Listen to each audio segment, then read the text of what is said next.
Hey, what's going on, everybody? Welcome to another episode of Heavy Metallurgy. We're on number 203. This is a Friday morning. Well, this is a Friday evening. We're recording this on a Sunday morning. Good to see you. Alan, how are you? I'm doing good. Marty, how you doing this morning for us? Is of course, evening for folks because we'll premiere this on a Friday night in our normal time slot. Yep. But yes, for everybody watching, this is a pre-recorded episode, so we can't respond to things that you're putting into the live chat right away. When we premiere this, Marty and I will try to be in the chat, so we'll still be conversing with you, but just strictly in the chat. The video is all pre-recorded because our guest is in a very different time zone. So, Yep. And it's a great guest that we've wanted to have on the show for a long time, and we were more than happy to line things up so that we could bring him on. Just had to make it a show that we had to record early one morning. But no, everything's good here, Marty. We just did an episode of this about 36 hours ago. Yep. So I don't think there's too much that you and I need to catch up on. Any quick show notes that you do need to announce, though? From when this posted, no, I have no idea. You know how this works. We fly by the seat of our pants often, so no. Right. And since we're going to be posting this a week or two ahead, into the future, yeah, we can't tell you exactly what the next album club is going to be or things like that. But no, thanks to everybody who is checking this out in the live chat. Again, Marty and I hopefully are over there in the chat, already conversing with you on things, and we hope you enjoy the episode. So without further ado, it sounds like we're probably ready to bring out our amazing guest. Do the honors. It is great to have Ian Christe on from Bloody Roots on SiriusXM and Sounds of the Beast author. Welcome. Thank you. How are you? Good to see you again. Good to see you again. It's been like we were talking in background, a long time. Been a long time. Yeah. We were sitting on a park bench in Brooklyn with Steve O'Malley and Spider. Yep. The day of your very first airplane flight. My very first airplane flight, drinking after hours beer we bought from a after hours bar in beautiful New York City. Yeah, foamy. It's called a foamy because foamy. you took it out in a foam cup with a little plastic lid. Yep. A lot of fun. I have very fond memories of that trip. I drank a lot of cheap, crappy American beer. Yeah, you didn't really have a choice back then.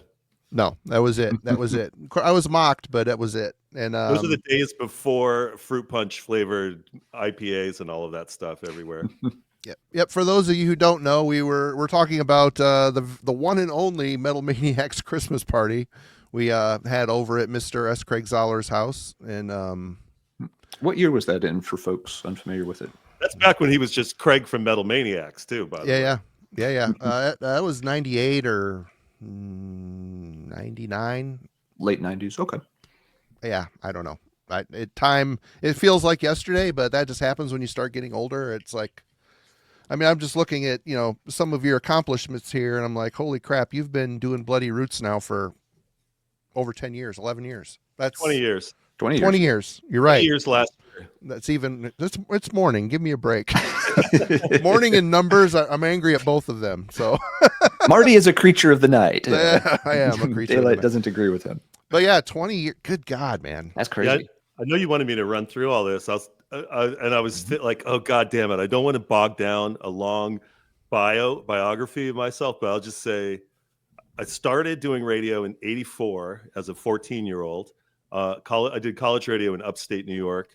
Mm-hmm. For a few years, started a fanzine, Ian Mag in the late 80s, kind of crossover early death metal era. Mm-hmm. Then I started writing for magazines and music magazines mainly, but then when .com stuff happened, I was writing for Wired and I was an editor at their online site. And that's when I started kind of doing bridge metal, trying to bridge all of the things happening in metal with like a wider audience and write about it in Wired or even design magazines or the bigger music magazines like Spin and Alternative Press and I That even led seen to- in your bio and on the Wikipedia popular mechanics writing spot. Now, how did you get metal into popular mechanics? that I don't remember ever being able to do that. I wrote about like lab grown meat. And I Oh, there you go. definitely That's what it was. definitely wrote about a lot of Is that a metal. grindcore band from? Oh, it was so disgusting. It was like frog. One of those albums you got to buy in a black plastic wrapper. They won't show you the cover until after you actually pay for it. You have to put frog stem cells on like a plastic medium, and it turns into a jelly. But if you use electricity to expand and contract, then the muscle kind of grows. It's just the most repulsive thing. And then I started writing Sound of the Beast in 1999. That was, I realized I have visual aids. That took like 4 years to write. When that was done, Jose Mangan at SiriusXM asked me to start doing the weekly metal history show, and that just became a habit I couldn't break, I guess. And going to follow up with Sound of the Beast, there were so many gaps. Like I only wrote like a page on Swedish death metal and a page on progressive metal, and I knew I had such a hard time getting Sound of the Beast done that people like Jeff Wagner, who knew everything about progressive metal, and Daniel Ekeroth, who had already done his Swedish death metal book in England, that all of this stuff should be books. I was dying to read them. I knew a lot of other people would be, and that's when I started Bazillion Points. So that is even coming up on 20 years. At least when I started with Andy McCoy's Hanoi Rocks memoir and Daniel's book, that was 2006. Yeah, almost 20 years for that too. And obviously a lot of stuff has come out since then. Tom Warrior's book, Metallion's book, a lot of hardcore books covering LA hardcore, New York hardcore, Texas hardcore, Midwest. So it's been it's been a treat. It's amazing. And Sound of the Beast, would you say that was kind of like the breakthrough, kind of set you on the trajectory? And did you think when you started writing it that it would, your butt would still be in a seat talking about metal for 20 years on a non-terrestrial radio station? I didn't realize how much it would change things, especially because before that I lived in New York throughout the whole 90s and for 25 years, and I was always like, doing a little freelance writing and doing like odd jobs here and there, and like just to focus on just the book, it became like all consuming and kind of like turned my life inside out. I'm really lucky that nobody had done it sooner, and so it was really like a blank field to sit down and it wasn't like I had to pick a really specific pathway. I just kind of started in 1970 with Black Sabbath and like stuck with the cutting edge all the way through. Sometimes to the detriment of traditional bands still active in 1999 after 20 years. But it was kind of like I was just following and then this new thing happened and this new thing happened. And, I figured Don Kay should have written that book in 1993 or, Borovoy or somebody. But I understand there was so much resistance, and the mainstream publishing just thought, oh, headbangers don't read. But the truth is, headbangers had to read. I mean, what else was there? Yeah. You had to read stuff. Yeah, that's why Metal Maniacs was this thick every single month, and there were thousands of fanzines all the time. Yep. I mean, it seems like the timing was good for it too, because in the 90s, you not only had those kind of stereotypes to overcome, you also had metal, at least in the United States, went through a lot of changes very fast, and a lot of the older styles of metal were less popular for a long time. But then you got right there into the late 90s and the early 2000s, and things kind of reset again a little bit. People were ready or interested to go back and revisit those bands. Some of those bands kind of circled back to their more traditional sound and got people's attention again. So it seems like people, at least in the States, were ready to start digesting heavy metal again, and not just following every side branch. That they wanted to hear more about the kind of core stuff, which Sound of the Beast was perfect for.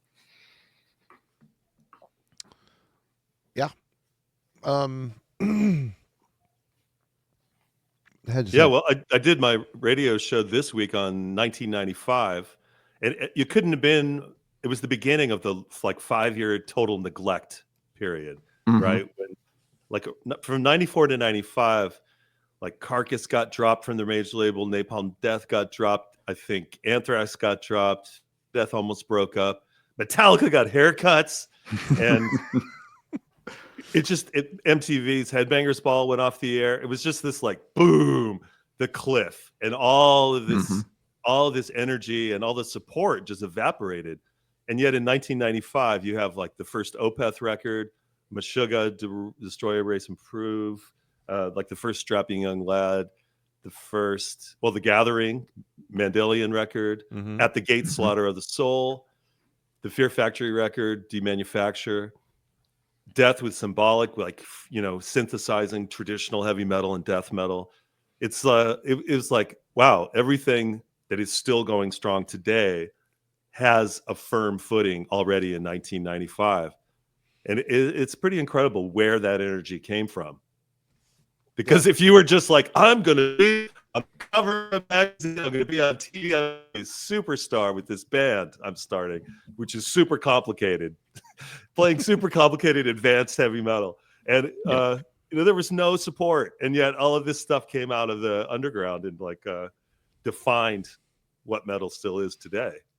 Just because the media dropped metal doesn't mean, it felt, 95 is when I started my zine. It felt like it was flourishing, like exciting things were happening.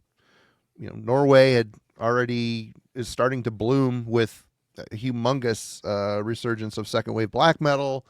It's just very exciting what was happening, yet the media was like, okay, we're done with you guys. We're done with it.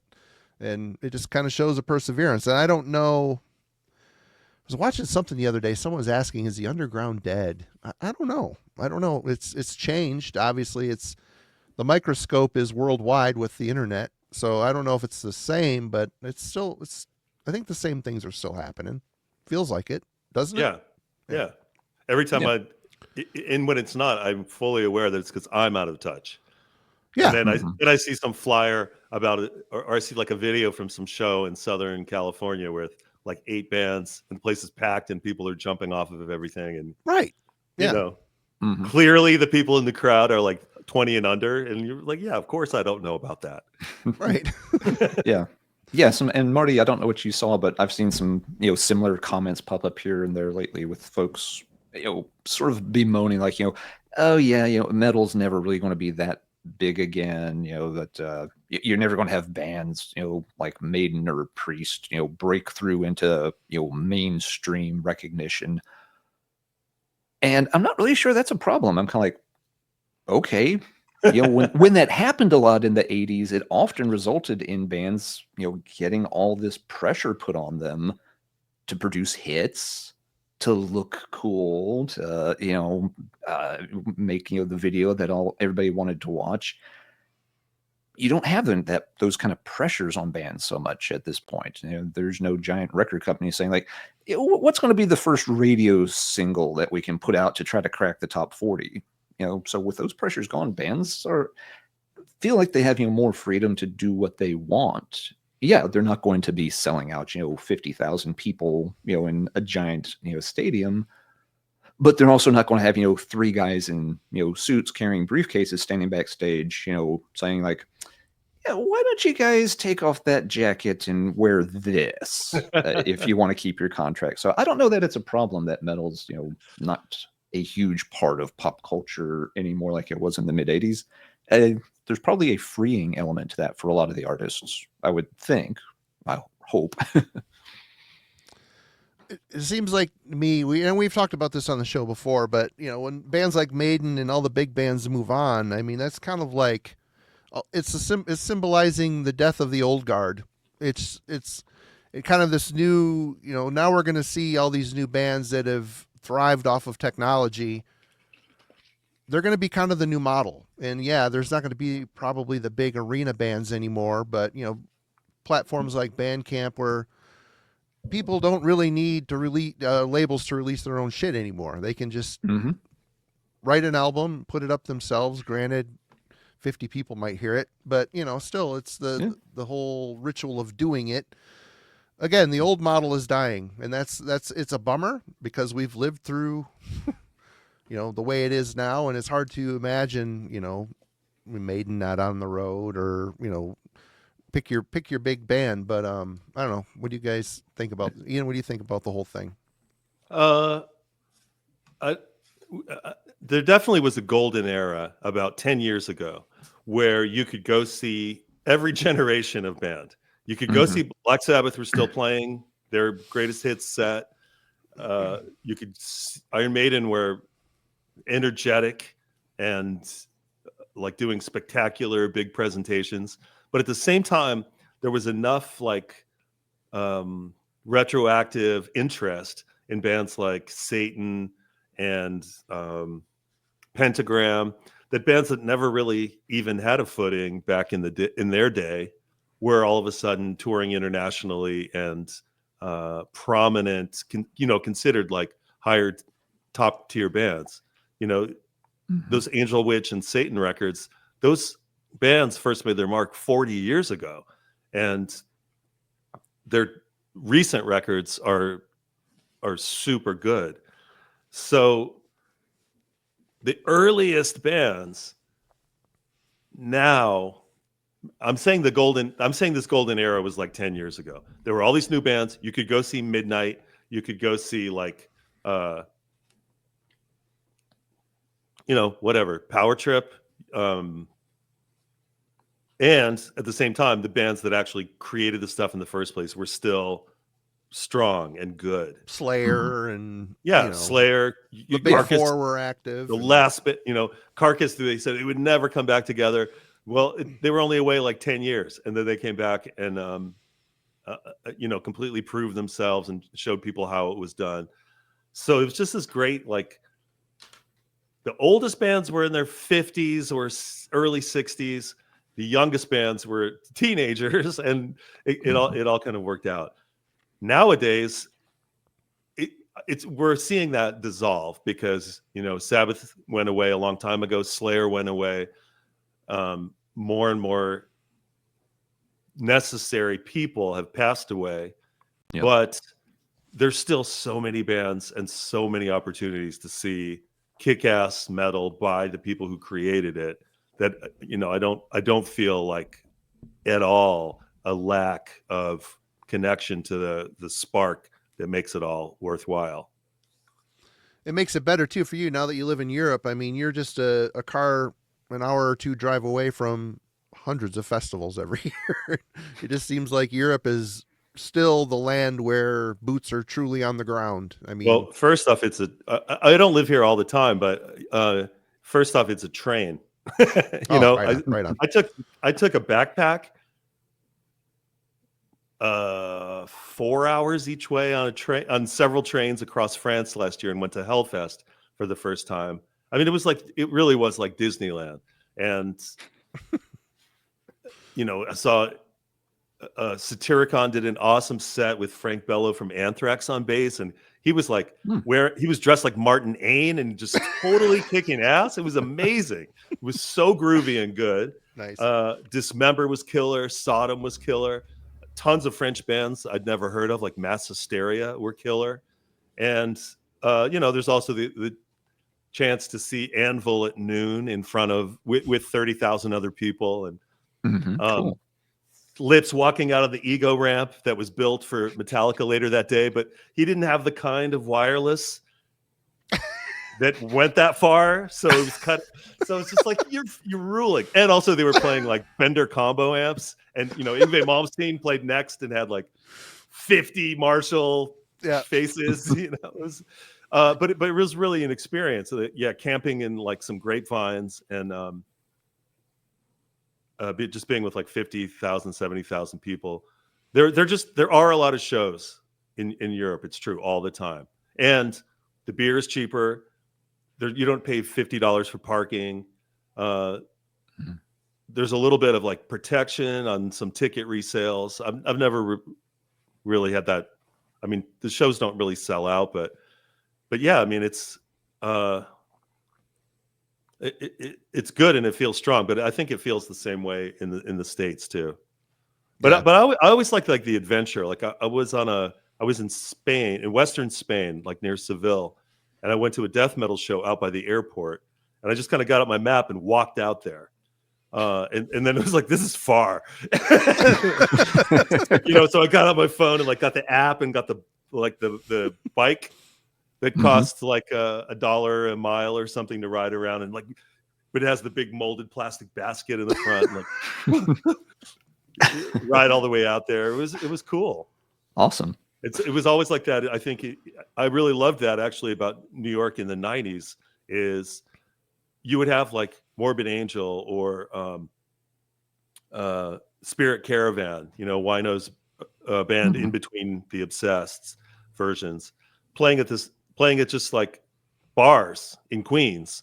And yeah, we would hike up there like, Lord of the Rings or something like that to arrive at the promised land.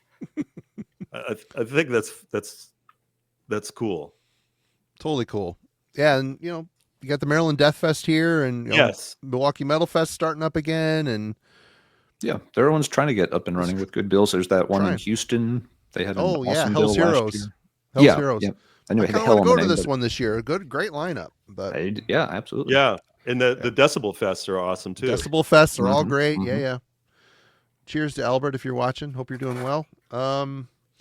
Yeah, well, I do want to talk a second about Bloody Roots. You've been doing it for 20 years. You're still doing it, and it seems like we have it in my wife's vehicle, XM, SiriusXM. Every time I turn on Liquid Metal and I hear something good, I'm like, it must be Ian's show, and sure enough, it is. Yep. And I'm like, oh, there we go. And judging the programming that is Liquid Metal, how does a show like Bloody Roots survive 20 years in a largely commercial outlook of metal? I mean, let's be honest. This is a very, very modern commercial take on what metal is, to me anyway. Well, I can only project and guess. It all flows from Jose Mangan's programming mental pyramid. And obviously Roots is a bedrock part of that. So it's not like there are people I think who say like, oh, I only listen to Roots and I wish that you programmed the channel, and I would never want to do that. It's not, first off, it's not my expertise, and it's not the reason. Jose is the reason that channel exists, and it's the reason it's channel 40 and not channel 340. Some like totally forgotten little sub back corner. The alchemy, I guess, of programming Liquid Metal is reaching out to as many people as possible and bringing them in so that they can hear it. And it's like, well, here's Spirit Box, and it sort of sounds like pop music, but it kind of sounds like progressive metal, or and it drives people crazy who listen to just progressive metal, but it draws in people. And I look at the streaming numbers and the YouTube views for these bands, and it's it's huge. It is. You can't ignore it, and you can't ignore Deaf Heaven and things like that, and claim to be a metal channel in 2025. You got to appeal to a wider swath. I understand that. Yeah. And it's you have all these are all like entryways, I think, is the concept. Sure. I think I'm second guessing here, but that's what I believe. These are the pathways. Like, oh, you like pop music. Well, listen to this pop metal fusion, and then like work your way deeper in to listening to Beneath the Remains and Rain and Blood and Destruction and Vernal Overkill, and then eventually you end up at the cold dark heart of Roots. and before you know it, you're like yeah, Impaled is one of my favorite gore grind bands. Yeah, it's a really good point. Yeah, I do hear that kind of people. I don't like nu metal at all, but of course I've come to see how hugely important it was. I meet people frequently who say like, well, I was into Korn and then I got into Slayer. And that's a younger person than I am. That's somebody who was born in the mid 80s who got into Korn when they were 12, but there was something about it. And I try and compare that to like people I grew up with who maybe got into metal through Rat or Exactly. Kiss for me in the 70s. Yeah. Well, Kiss, Kiss, nobody took them seriously. However, everybody who was into Kiss in the 70s is still here. Exactly. Yeah. Everyone who watched Kiss Meets the Phantom on broadcast TV and thought, oh, that's pretty cool. Thank you, Hanna-Barbera. Thank you. Yeah. No, it's a great point, Ian. And yeah, people forget that a lot of times. Tons of the different people running YouTube channels got into metal, through bands like Korn. That's one of the big ones for them. To folks our age, that never interested us, but those folks didn't just latch onto Korn and stick to that. For a lot of those folks, they started digging deeper and deeper, and now they listen to all kinds of black metal, death metal, power metal. They've explored the underground. That was just their entry point. Spirit Box is the entry point for some folks, and some of those folks are already digging into more stuff. Yeah, we all started out, well, not all, yes, there are some people, I guess, that really did. Their first album was Rain in Blood. That's cool. My first album was like, Danger Danger, or the Cult, Sonic Temple or something. It wasn't anything particularly heavy. Right. But yeah, like you said, they're entry points. There's a chance there that not everybody listening to those albums is going to dig this deep, but others are.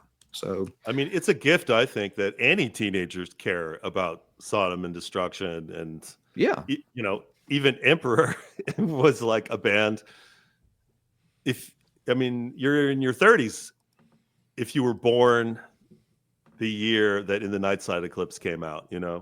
Oh yeah. I mean, I've got students in my college classes, who were born after Emperor broke up at this point, I think. Yeah. So yeah, that you can't expect them to have started with anthems. They weren't alive when anthems came out. They have to start somewhere else and get to that point. I am curious, focusing on the channel some more. I've always been, obviously you're, like when we did Maniacs, everybody thought we were all in this giant skyscraper building together, with our press hats on and doing all that crap. But, and I'm sure people also have a similar thought about it with the radio, the, satellite radio, which obviously you're not. You all work remote. So, well, we do now, but for many, many years, yes, we were all on the 36th floor of a 50-story building in Times Square. Like Opeth came on Roots, and I took them up in the elevator, and they were just like looking, and Michael is like, I've never been in a building this tall. It was cool. It was cool. And it definitely was a hive. Like the guy who sort of made SiriusXM what it is, Mel Karmazin, was a big radio guy that built a network that made Howard Stern prosper in the 90s. Came over to SiriusXM at some point, and he was the one who brought Howard Stern with him. He happened to be in the lobby one day when I had Venom on my show, and so I was like, "Oh, wait a second, Mel, this is Kronos." It's just great. So there was that kind of like natural. And also once Sean the Butcher on our channel had Dying Fetus up, and so there was a huge like, well, SiriusXM welcomes, and usually it's like Miley Cyrus or whatever. It said Dying Fetus. It was just beautiful. So there was for a long, long time. Now everybody is has their own microphones and we're spread out mostly. But yeah. So composing the show, do you you have a template you plug everything into? You have to rip all the songs yourself, or do you tell them this is what I'm going to talk and this is what I want here? Or are you completely editing your own shit? Yeah, I do it all now. Do it all now. Oh, okay. I mean, because of the stuff I'm pulling, it's not in any library. It's not in the archives there. Yeah, for sure. You did play Nechachwan once. Thank you so much. The band was super psyched, and so were we. It was cool to hear something we put out on on SiriusXM. It's a We had arrived for a minute. It was cool. radio still is cool, I think. As much as everything is, people are like, oh, the old days. But I mean, a national radio satellite is still this thing. It's still a powerful thing. Yep. Yeah. Mm-hmm. Took my wife to an appointment the other day and just putting on terrestrial radio. It's like, how are these people even still doing it? It hasn't changed. It hasn't 50 changed. years. No, the local classic rock station is still playing the same 20 songs that they're playing when I was a teenager.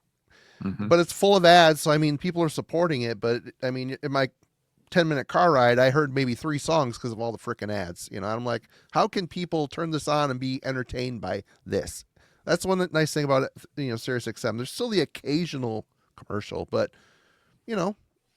it's pretty. It's cool. I don't know if it's struggling these days. I know it's a lot more popular years ago, but hard to say.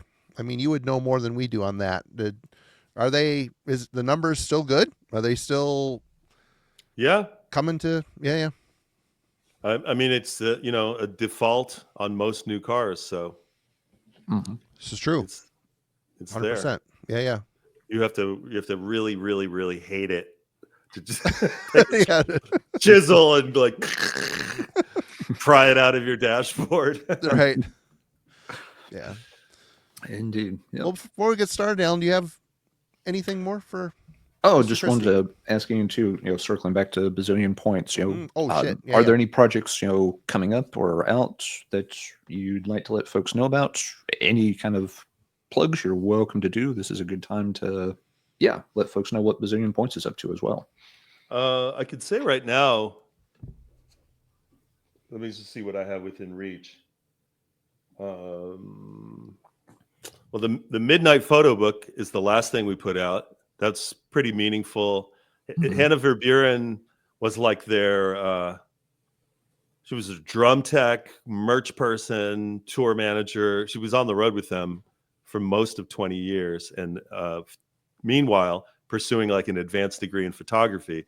So a couple of years ago at a Decibel Metal and Beer Fest in LA, when Triptychon played and a bunch of other related bands to our books, she came up and said, hey, my name's Hannah. I've been taking photos of a band for several years. And I was like, I like to do photo books that not just capture cool studio photo. They're not just about a band, but they're about like a place and a time. And that's how Murder in the Front Row is. You really get a sense of what San Francisco was like. And the We Got Power book, you see what Los Angeles looked like at the time that hardcore punk was basically born there. But she said Midnight. And I was like, oh yeah, that I'm interested in. That's like, I don't know if there's another single band. Because actually when Sound of the Beast came out, the singer of Midnight came to Brooklyn and played in 4 separate bands for the book release show and gave the Midnight demo and brought the Midnight demo that he had just made on his own with him. So that was like a 20-year full circle thing that it really felt really, really good. And also I wanted to surprise people with like Midnight, really a whole photo book about them. but it's a visual band. Sure. Very much so. Yeah. A full calisthenics aerobics plan in there. Right. It's not just degradation and sleaze. You could get fit looking at that book. But let's see some essentials here. I did the Brazilian metal book, which I don't have in my hands, but it's a book this thick about 80s Brazilian metal. It's called United Forces by Marcelo R. Batista. And I think that's key. It's totally overlooked in how it's the segue between bands like Slayer and everything that happened in Sweden and Norway.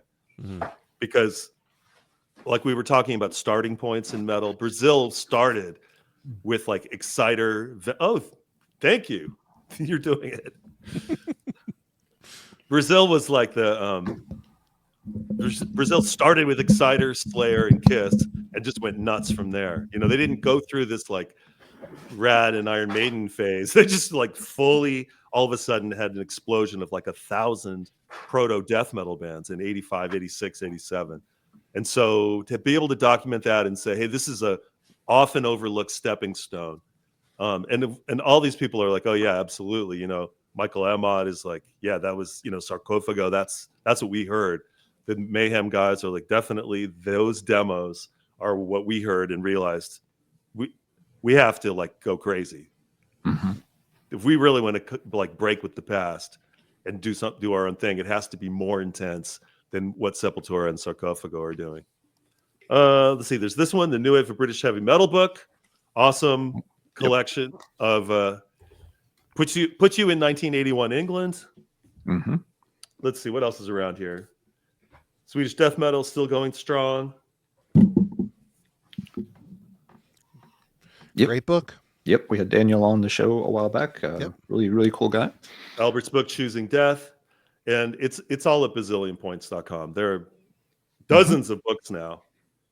Yeah, it's quite the catalog. And we'll have a link to Bazillion Points in the show comments for anybody who's just saw one of those things and is thinking, ooh, I need a copy of that. Just click the link down below and go pick it up.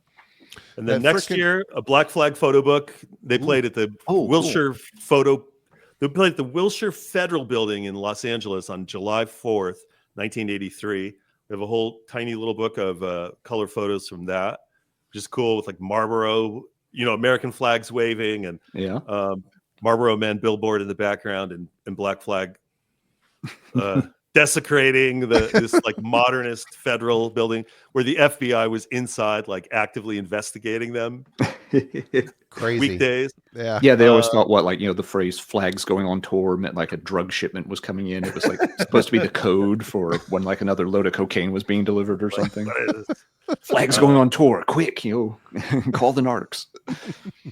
And then I've been working with there's a Bay Area thrash metal oral history coming out in a year or two, and there's a lot of stuff in the works right now, including Chris Reifert's autobiography. Oh, nice.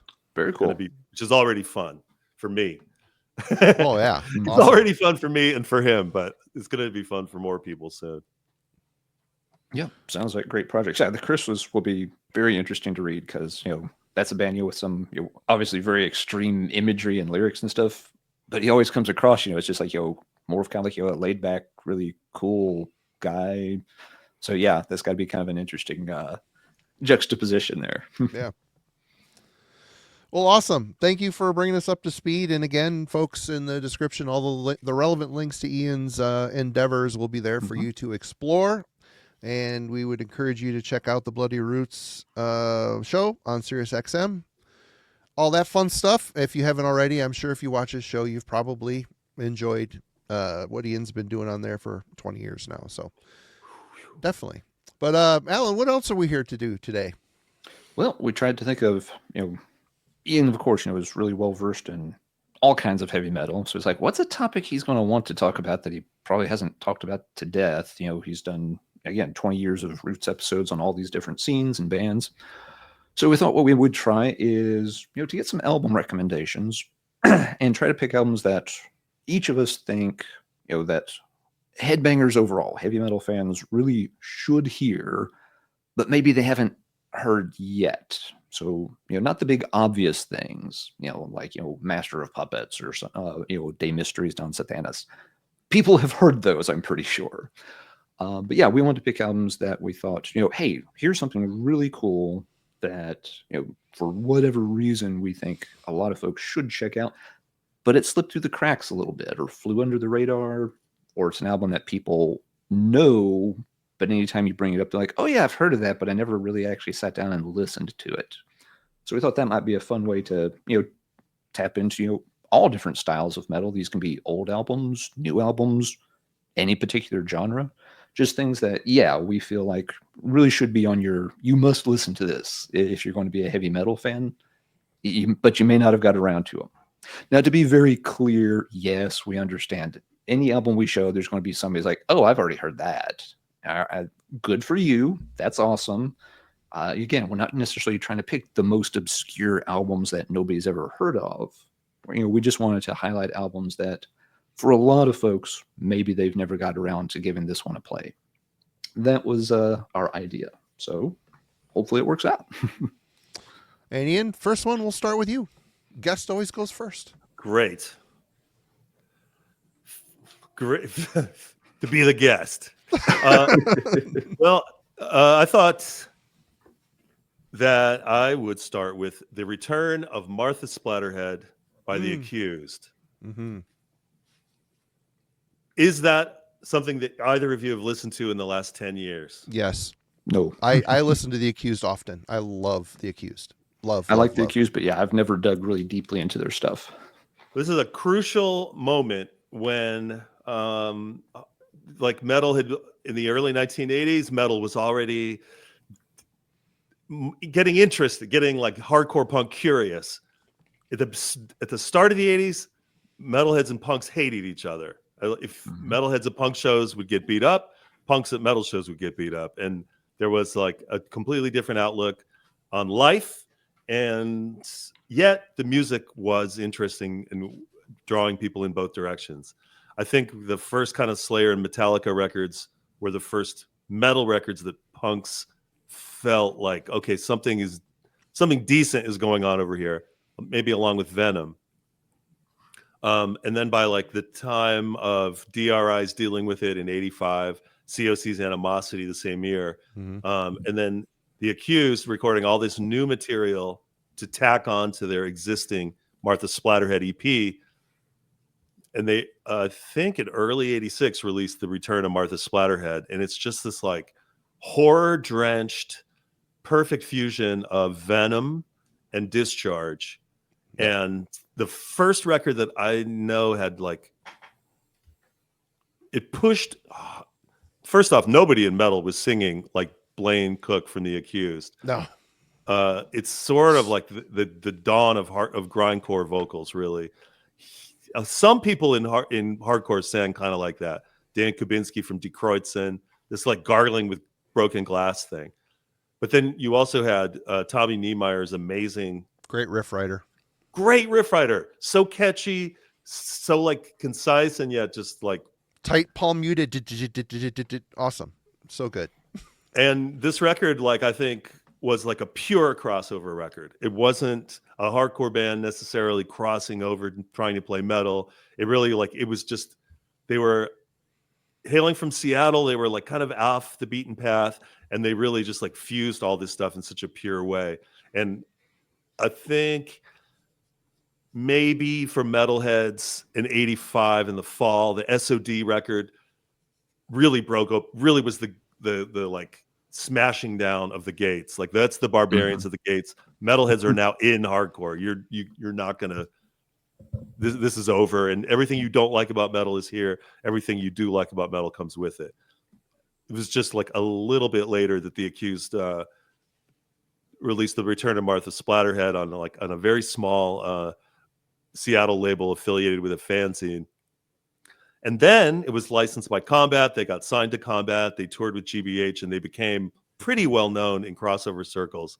And also, Return of Martha Splatterhead was licensed and became Earache Records 001. Yep. Which I held in my hand at your place. Yeah. That's a record I had like 5 copies of with different covers. Yep. And and yet somehow over the years, I don't feel like, I think maybe they made such an impression later in the 80s with their later records. The key powerful impact of Return of Martha Splatterhead that's what I'm flying my banner for today.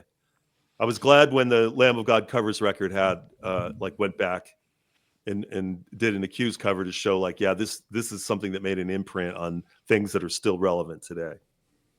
That's cool. Yeah, Martha Splatterhead's Maddest Stories Ever Told was the first Accused record I ever got. Was blown away by it, and that, of course, that was when they were touring with GBH with No Need to Panic tour. Anyway, backtracking on all that stuff, I had to hunt it down. I mean, it wasn't easy to find up here, but and then like, oh Martha, what a like one of the best comeback albums ever. I mean, totally blown away how good it sounded, how great the musicianship and the songs were. And Blaine, how does he sing that way? And then you see him online talking. He talks like he sings. He's got a very His voice, you can tell he doesn't have to work hard to get to that nasty, snarled. Oh, I love The Accused, man. Great pick. Mm-hmm. All right, good one. Good start. Alan, how about you? Yeah, very good start. All right, I'm going to start with this one, Diamond Head's Lightning to the Nations. It's an album most people have, of course, heard of, but it's always just, oh yeah, that's the Metallica band. That's the band Metallica liked. It's like, yes, and what do you think of their music? I never really checked it out, but I like Metallica. So yeah, this is one I would recommend for people to go back and check out. For multiple reasons. It's one of the albums that kind of kickstarts the new wave of British heavy metal. It's one of the early full-length releases that comes out in that scene that starts to blow up kind of big without any kind of major label support right away. Obviously other bands were putting out albums. You already had Saxon and Motorhead and Girl School. They all got label support right away. Diamond Head just recorded this basically as a demo, but it got pressed on vinyl, and so they were sending out vinyl demos to different places to get coverage. And, support started to grow. It's also a really good example of new wave of British heavy metal that's done at a really high level. Sometimes people tend to think of new wave of British heavy metal as just, oh, they're just, essentially, very low talented pub bands knocking around, that some of it wasn't very good. But here you've got great performances by everybody, great songwriting across the board. You've got one of the best vocalists of that era with Sean Harris. So yeah, this would pretty much put to bed the notion that these bands couldn't play or couldn't write, or that there weren't any good singers on the scene. And the third reason to check it out is simply that, yeah, without this band and this album, heavy metal's entire history is different. Diamond Head didn't necessarily go on to much fame or fortune themselves. It took them a while to get a record deal. By the time they did, things were starting to change in the scene. So, their overall musical output after this, yeah, they didn't, become huge rock stars or anything. But they did have a big influence on Metallica. And without Diamond Head, it's questionable whether Metallica ever becomes a really serious concern. And you take away Metallica, you start rewriting the entire history of heavy metal from the 1980s forward. Metallica, of course, has changed a lot over the years. They still have a huge fan base, but it's changed over the years. But still, they're central towards the development of everything. Thrash is essential to the development of death metal. Death metal kind of spawns a reactionary scene in black metal.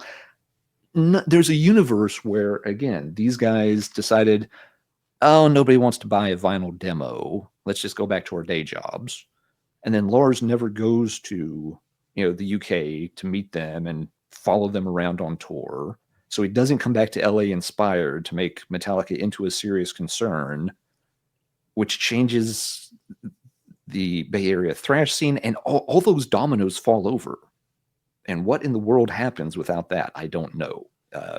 It'd be a weird universe to look into. But yeah, for all those reasons, you've got a great album, great performances, central to the new wave of British heavy metal that sort of reinvents metal in the early 80s. And yeah, pivotal to the biggest heavy metal band of the past 40 years. Possibly the biggest heavy metal band ever. And the only reason I'm qualifying that is there is Black Sabbath, but Metallica may even could claim the title best heavy metal band, biggest of the time. But it all goes back to that album. So that's why I would recommend folks definitely check that out if they never have. They cover how many songs on that album? Like 6, right? I'm sorry, what are you? Metallica covers how many songs on Lightning to the Oh, Nation? good grief. Yeah, they've covered almost the entire album at this point. Yeah, there's only 1 or 2 they haven't got around to. Well, my stack of stuff isn't perhaps Crucial as influential. As influential as what Alan just shown. These are albums over the years that I've really enjoyed and always wished that the bands were a bit bigger for their efforts. And one of them that instantly entered my stack for today is Procession of the Infraworld by The Chasm. This is one of those bands that you see these guys live, they just crush. They sound great. They are metal to the bone. They are just, and such sweet dudes too. But but this is probably my favorite Chasm. But that's not saying the early stuff. This band came from Mexico City, immigrated to the U.S. and continued on. But with them, they didn't really, the American sound and underground style didn't really rub off on them. They maintained their uniqueness, which maybe that's part of the reason why that they weren't bigger. But it wasn't certainly for not trying. Daniel did some time in Incantation. He then focused again on the Chasm, signed to some different labels, went on some tours, tried to get on bigger tours. Just never, they had their core group of people that love this band, but albums like this, they're not in the conversation that often, I've noticed over the years. So it's definitely one of those dark, occult-ish sounding death metal bands with a little bit of a super evil twist to them. A lot of melody. I mean, at their core, they're, metal warriors, bullet belts and, throw your fist in the air.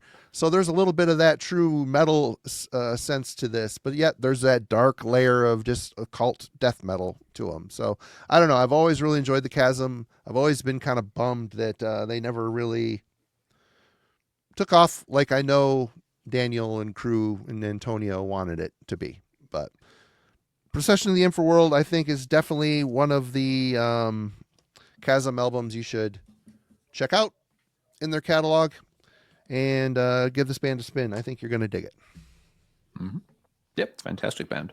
Good, red-blooded, meat carnivorous death metal. Exactly. Oh yeah. Yep. All right, Ian, you're back. All right. I'm trying to jump around. I wanted to kind of, have a good break everything up by like different periods, not focus too much on any certain movement or time period. I really want to talk about, for example, the Hallows Eve Tales of Terror record, probably the first fretless bass record. And maybe we'll have time to come back to that because it's a unique and amazing genre defying early Metal Blade release that I think was harmed by a not great album cover. I love it though. It's got a charm. I mean, you look at that album cover, you know what the album's going to sound like. To me, anyway. But I'm not talking about that record. Yeah, I'm talking about a record with a slightly better cover, Dream Death, Journey into Mystery. Oh, nice.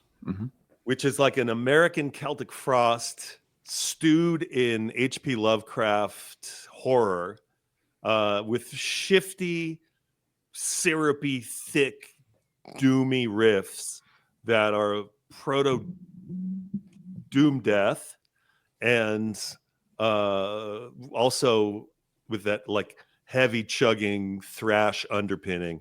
And I just think it's a pretty well recorded album for being a very low budget record release on New Renaissance Records. Yep. Sounds pretty powerful, but the songwriting is fantastic. The band's demos are great.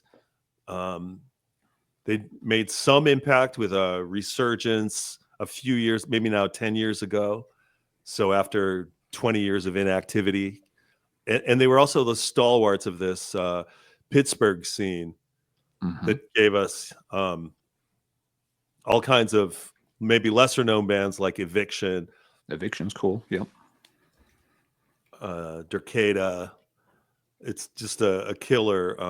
It was a killer place. It just seemed like a great scene, and metal and hardcore just kind of coexisting really well there. And Dream Death has this amazing sensibility where you can easily see them playing with hardcore bands, and also, but just dripping with like fantasy, horror, science fiction, mythology that kind of like has that good creepy metal feeling. So one to seek out, one for the ages. I haven't spun that in a long time. I used to have the cassette. I bought it when I was a teenager, and yeah, good stuff. I have no idea what the mixes are. It's always something weird when at the time cassette mixes and vinyl mixes could be so different. And I would hear some record and think like, this isn't, the tape I made of my record doesn't sound like this. And where are the guitars? And I don't know about that one at all, but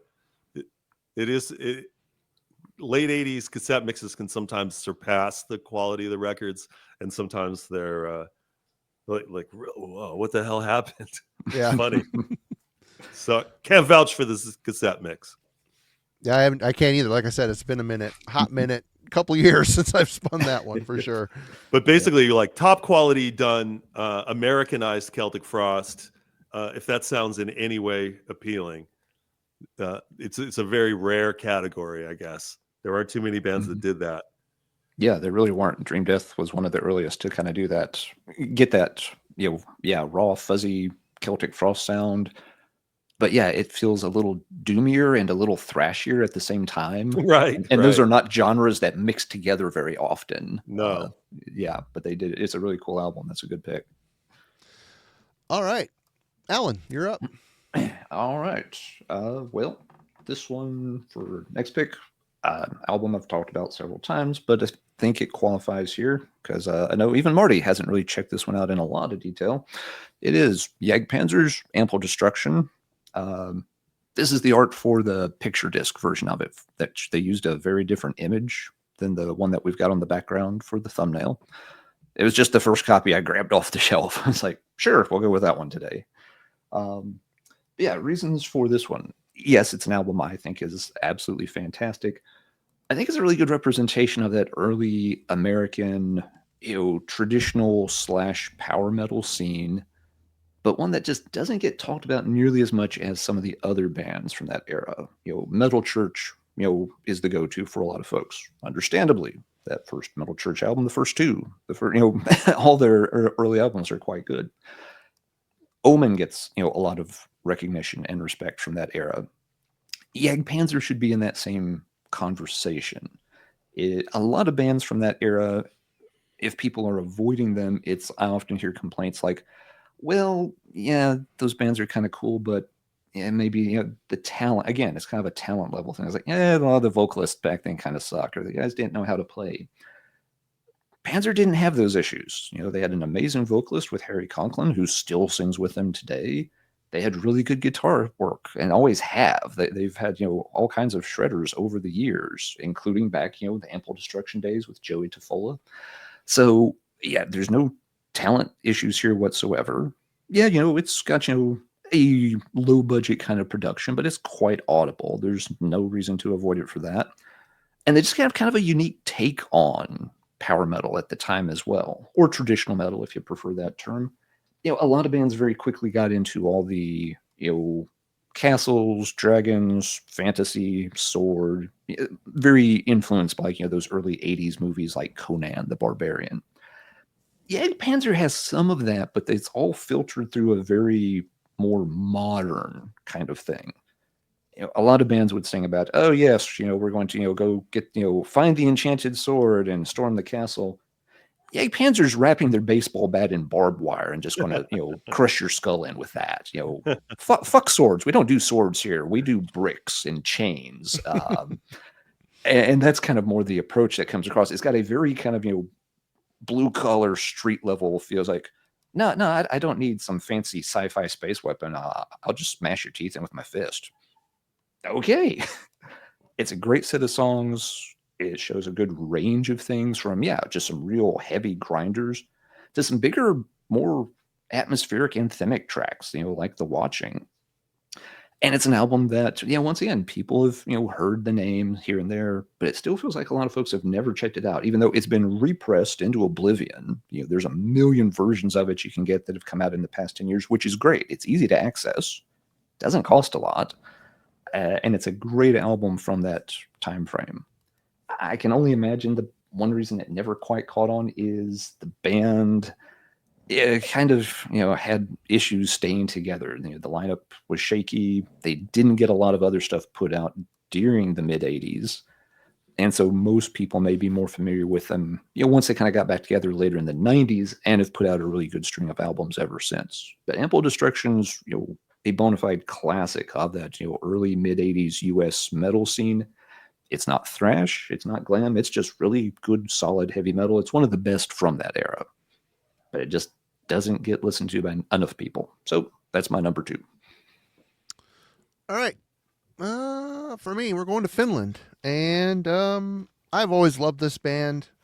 I loved the trajectory they went on. I'm talking about Unholy, and I didn't know which one to pick. We did an album club on Second Ring of Power, which is a favorite, of course, but I even like it when they started to get a bit more gothic. They maintained this weird Finnish oddity in their doom. They added vocalist Vera Muli, starting on Rapture, and she added an excellent gothic eeriness to their sound. You have this droning, slow, depressive doom, blackish doom thing going behind her, and she's just kind of singing very ethereal, over the top, filled with atmosphere and reverb. And she became more of a focal point on Grace Fallen, their final record, and she was on about half the tracks, I think. This is just one of those bands that, yeah, right here, this one is the one I think a lot of people gravitate towards because it's maybe the blackest of the bunch. Just really good, slow, weird, as only the Finns can, doom. And then they moved into the gothic sphere here. So, like, I'm kind of cheating. I'm showing 3 records, but it's a band that I don't know how big these guys got. These are on Avant-Garde. But it's just, you start moving away from the common, like, black metal. You start, okay, we're going to go doom. You lose some fans. There's still a very rabid fan base that loves slower, heavier music. But, you're starting to chop away a fan base a little bit. And then you start adding gothic elements to it. It's like, you're starting to whittle it down a little bit more. And I was always fine with it. They maintained a level of depression that I felt the band was really good at doing. And they kind of had a different take of what was going on at the time.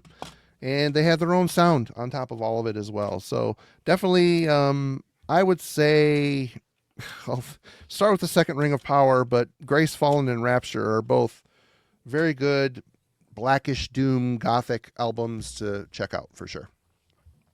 Mm-hmm. All right. All right. I'm not completely unprepared. I have within arm's reach a bunch of singles by a band that got me through the pandemic.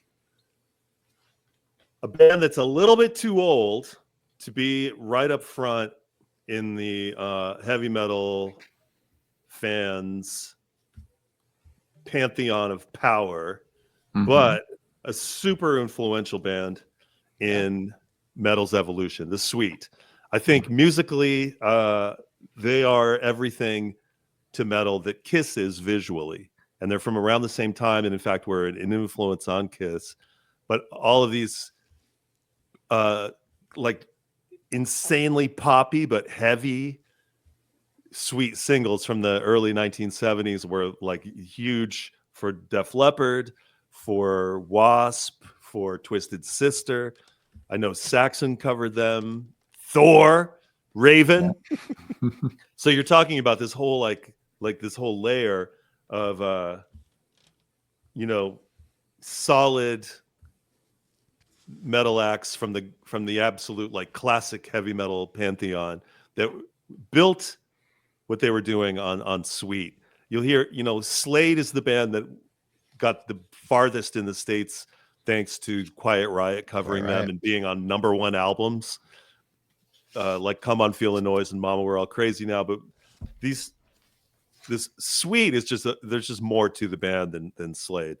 I've come to this conclusion after attempting to get the same charge out of Slade that I get from Sweet, and it doesn't really work. But the Sweet songwriting is insanely good. It's like the top of hard rock songwriting in the 70s. No extended solos, no drum solos. It's all just about like pop songwriting, but with heavy guitars and catchy hooks. And they were phenomenally huge everywhere except the States. So they're kind of like Status Quo in that way. When I think Status Quo played at the Whiskey a couple of years ago, And some people are like, oh, it's really great to see you. You never play in the States. And they're like, oh yeah, we're really tired. We just played in London. And they're like, oh, like what club did you play in London? Oh, Wembley Arena. So it's like that, I think. But the suite is still like, you can go to any thrift store in Europe and there's a stack of well, it's pretty picked over by now, but it is something you'll see. And that just, all that means is there was a time when every household had suite records in it. So not an unknown band by any means, just something that you should overlook. Let's see if any of these picture sleeves probably has some pretty, wicked cool. Don't get hung up on the pants and the haircuts, because that's actually part of the toughness of them, is that, they're like, yeah, we kind of look like girls, and if you have a problem with that, we'll kick your ass. Yep. Which was the Twisted Sister MO for a long time. Yeah. Mm-hmm. But I mean, that was, in those days of the pandemic, like all isolated and shut down, and how many trillions are going to die. I was like, oh, I'm going to listen to all of these like irresistibly peppy, sweet songs. And it turned out that, there's a lot of substance and thickness there.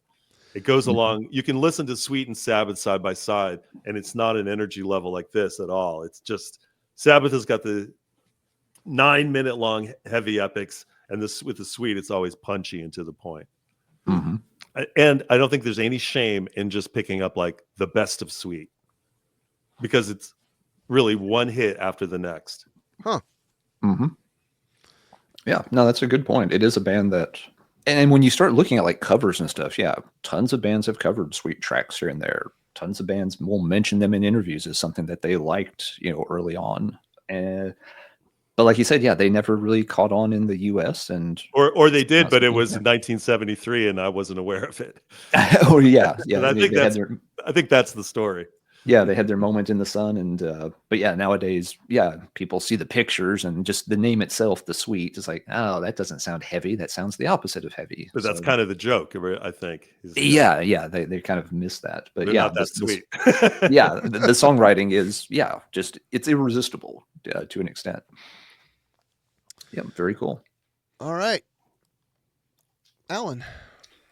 All right, this is sort of an odd one, but album I've always really liked, and I think it's a good introduction to a scene that some people either don't know or only know a few bits and pieces of. I'm going with Requiem's live album.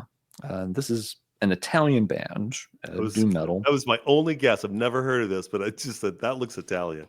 It doesn't take long to figure it out. Requiem was one of those bands that kind of cropped up in Italy, in the wake of Death SS and Paul Chain. They released just a couple of things. They had an EP, a really good studio album around 90, 91. And this was the last thing they actually put out before breaking up. Some of the guys went on and formed, the bands were probably running side by side, I would guess. But the Black became a very long-running project for some of these guys. But I really liked the material they did as Requiem. It just kind of encapsulated all the sort of weird, creepy horror elements that were central to that Italian doom metal scene. But they still have songs that are packaged really well for just as individual tracks. With sometimes with Italian doom metal, you can get a little bit overwhelmed with either the theatrics of Death SS or the strangeness of Paul Chain releases. Requiem doesn't have too much of any of that. It's more like this is just still going to be a solid, very listenable album that doesn't completely get overtaken by any of those other factors, but it's still, yes. I mean, you listen to it for 30 seconds and you know exactly where it came from and what their influences were.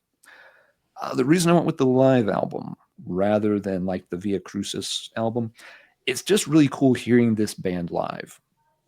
I don't know where this was recorded. It may say in the liner notes somewhere, but you get the sense there's probably 5 people in the audience. There's very little crowd noise or anything in the background.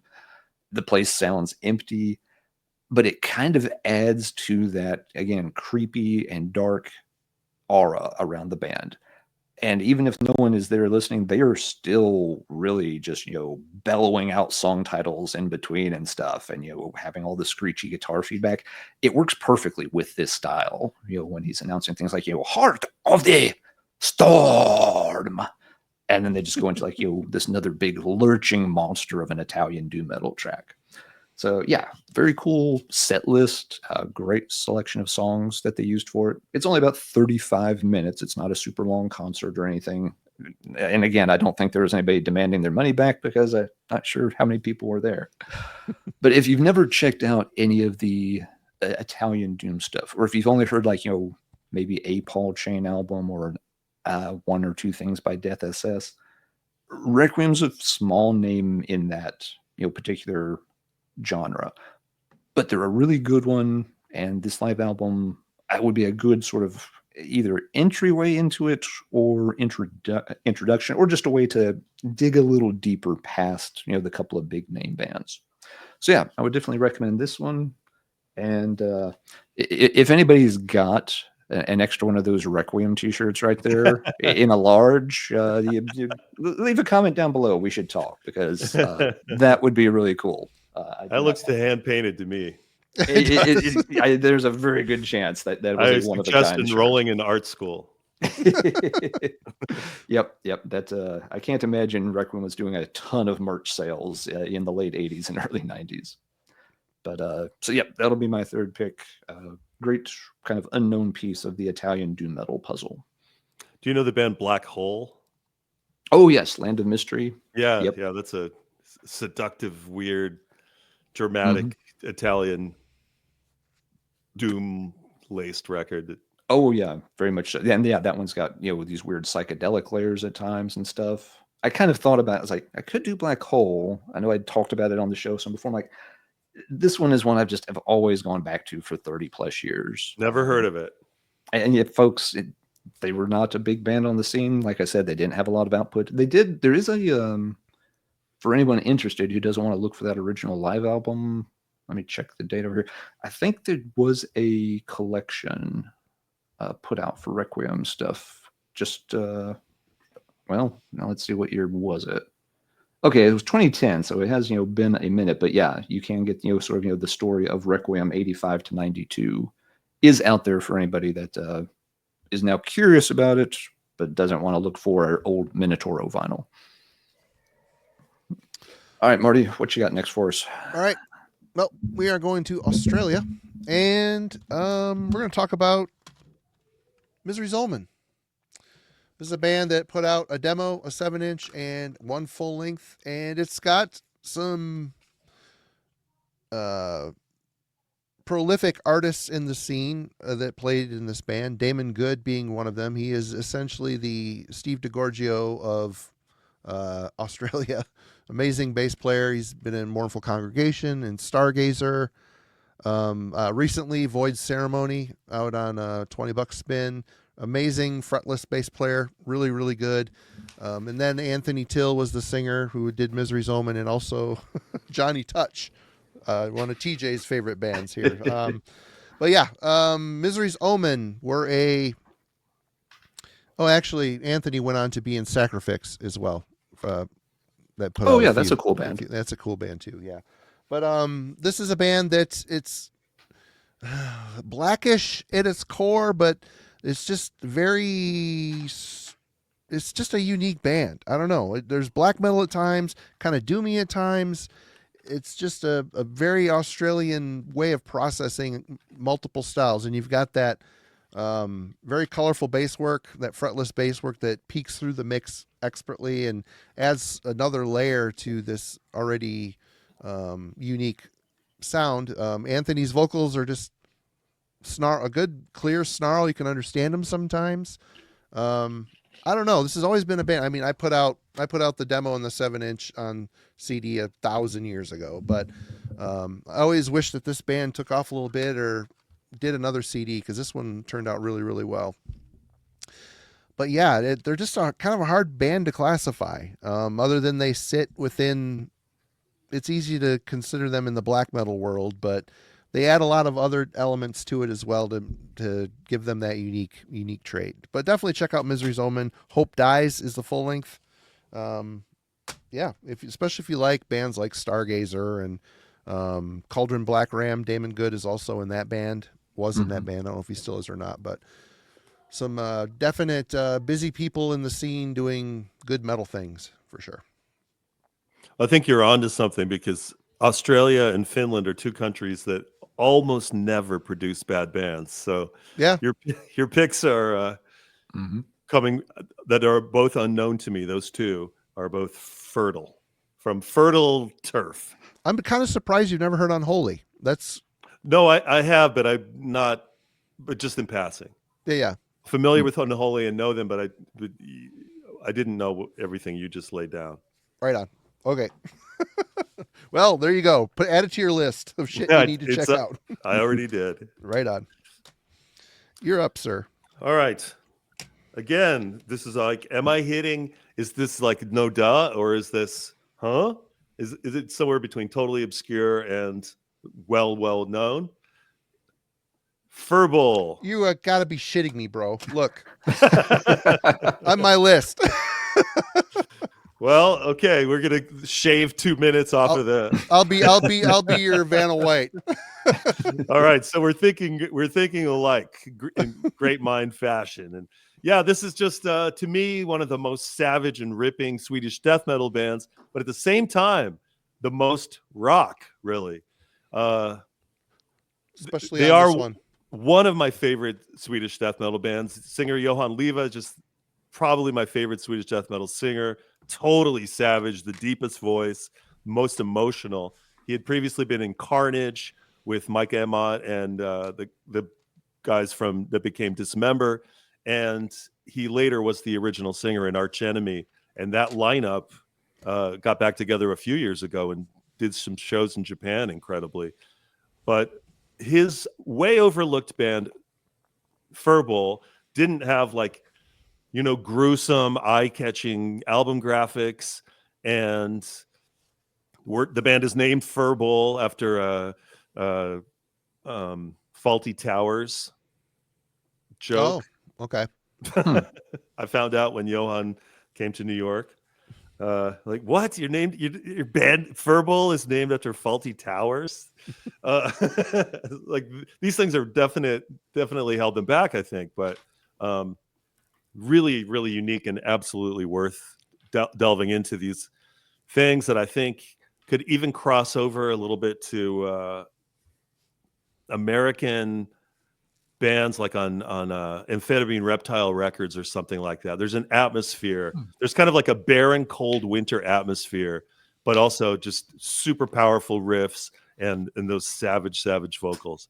It's one of these things that I was incredibly chuffed to see on YouTube that I never thought it could possibly exist. There's like a full Furball show, and then everybody in the front row, I don't exactly remember, but I think it's like Nikki and LG from Entombed and all these people just like, yeah, this is the stuff.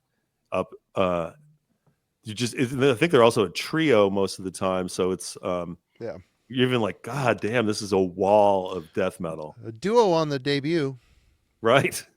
Yep. And I would add those Shredded Dreams has the HM2 stamp of chainsaw guitar tone, but it's really sick and shredded sounding, but that it's still, the riffs are completely audible. And then with their second, the Autumn Years, they went kind of the path of Entombed, where a lot of bands from the area and the era did. They went more groovy, like Ian mentioned, more rock and groovy, but they did it where like Desultory or Desultory Swallow the Snake was a hot steaming turd. These guys did it really well. It's really catchy, excellent groovy death metal. And his next band, Hearse, kind of got the band name right and got everything was more correct for metal, I guess. But I think maybe the timing was off or something. It's also a great band. Yeah. Hearse, didn't they have the Shamati from Arcanum on drums? I can't remember his real name, his Christian name. I think he was in that band, wasn't he? Hearst on drums. I don't know. I could be wrong. Cool. Yeah, great pick. Great minds think alike on that one, I guess. Alan. All right. Go with another sort of old underground US metal band. They've been around forever and they've released 3 albums, which is part of the problem why no one's heard of them. But when they do release stuff, it's really, really good. The one I'm picking is Broca's Helm, and this is their last album to date, Defenders of the Crown. If folks have the CD has very different artwork than the LP, so if it looks a little weird, it's just because this is the LP version. But yeah, Broca's Helm is always described as quirky, and that's fair. It's traditional heavy metal, but they definitely have kind of an off-center sense of humor. The vocalist, has a really kind of unique sort of nasally voice. The guitar work is very fast, very noodly. It often sounds like, the songs are just going to sort of, speed up to the point where they will fall apart, but they never really do. They're also very, very catchy. They're very well put together, but you don't notice it the first time you hear it. Folks that have checked out Broca's Helm and liked it, a lot of times the story always begins, yeah, the first time I heard that, I thought it was utter crap that they didn't know what they were doing. And the second time I heard it, I thought it was the most brilliant thing I ever played.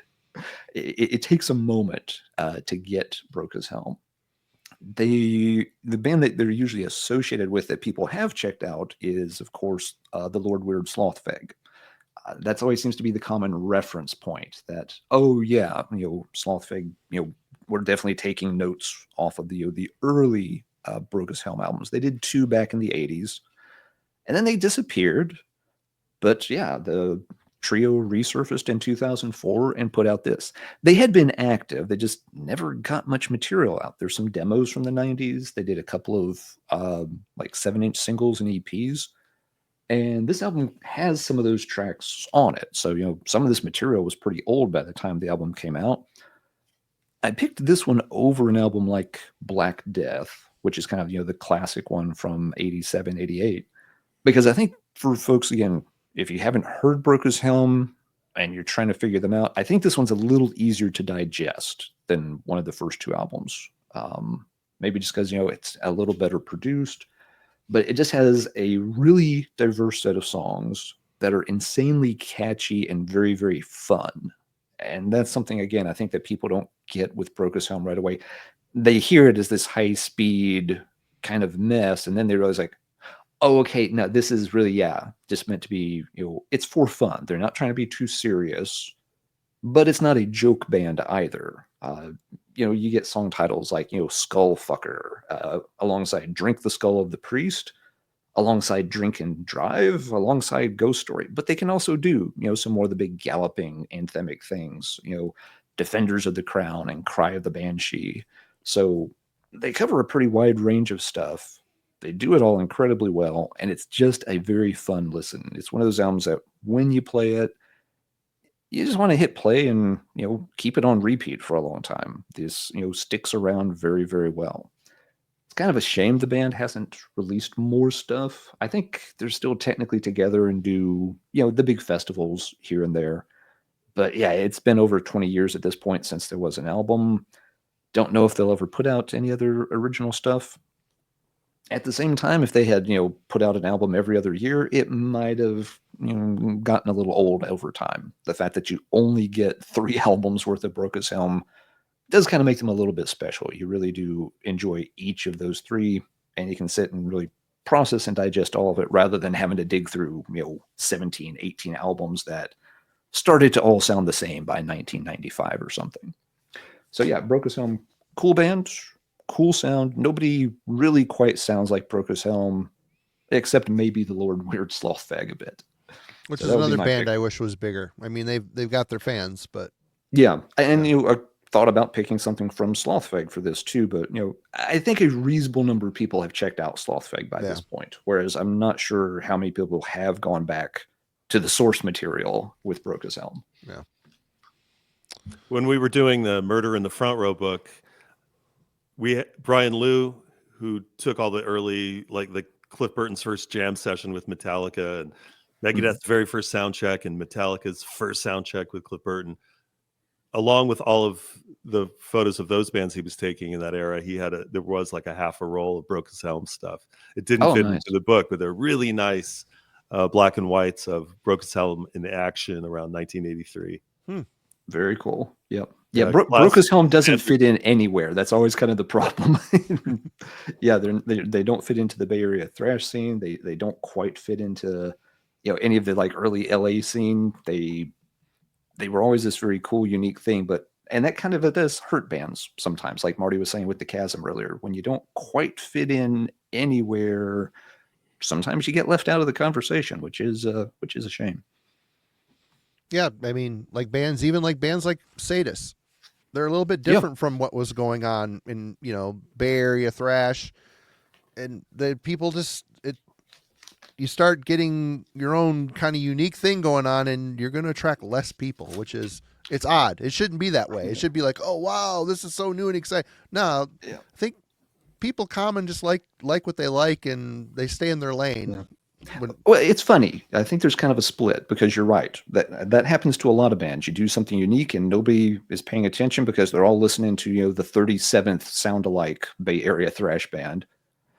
But other bands with something unique do pop off that way. Like Opeth, like Ian mentioned earlier in '95. Opeth kind of comes out of nowhere and doesn't sound like anybody else, and everybody swarms to that band really quick. So it is weird when you're kind of on the cutting edge. And I see this like in other professions and other disciplines too. When you're innovative, you have a chance to become like, the leader in that area where you're going to be recognized as, the founder, or you run the risk of nobody quite getting what you're doing and completely ignoring and overlooking you. And you'll get some credit 30 years later. Once the scene catches up, or once that discipline catches up, like, oh yeah, remember that guy who did those experiments, back in the 80s? Yeah, that was actually pretty, central and pivotal to all this stuff. But at the time, nobody could have cared less, and they got no recognition for it really.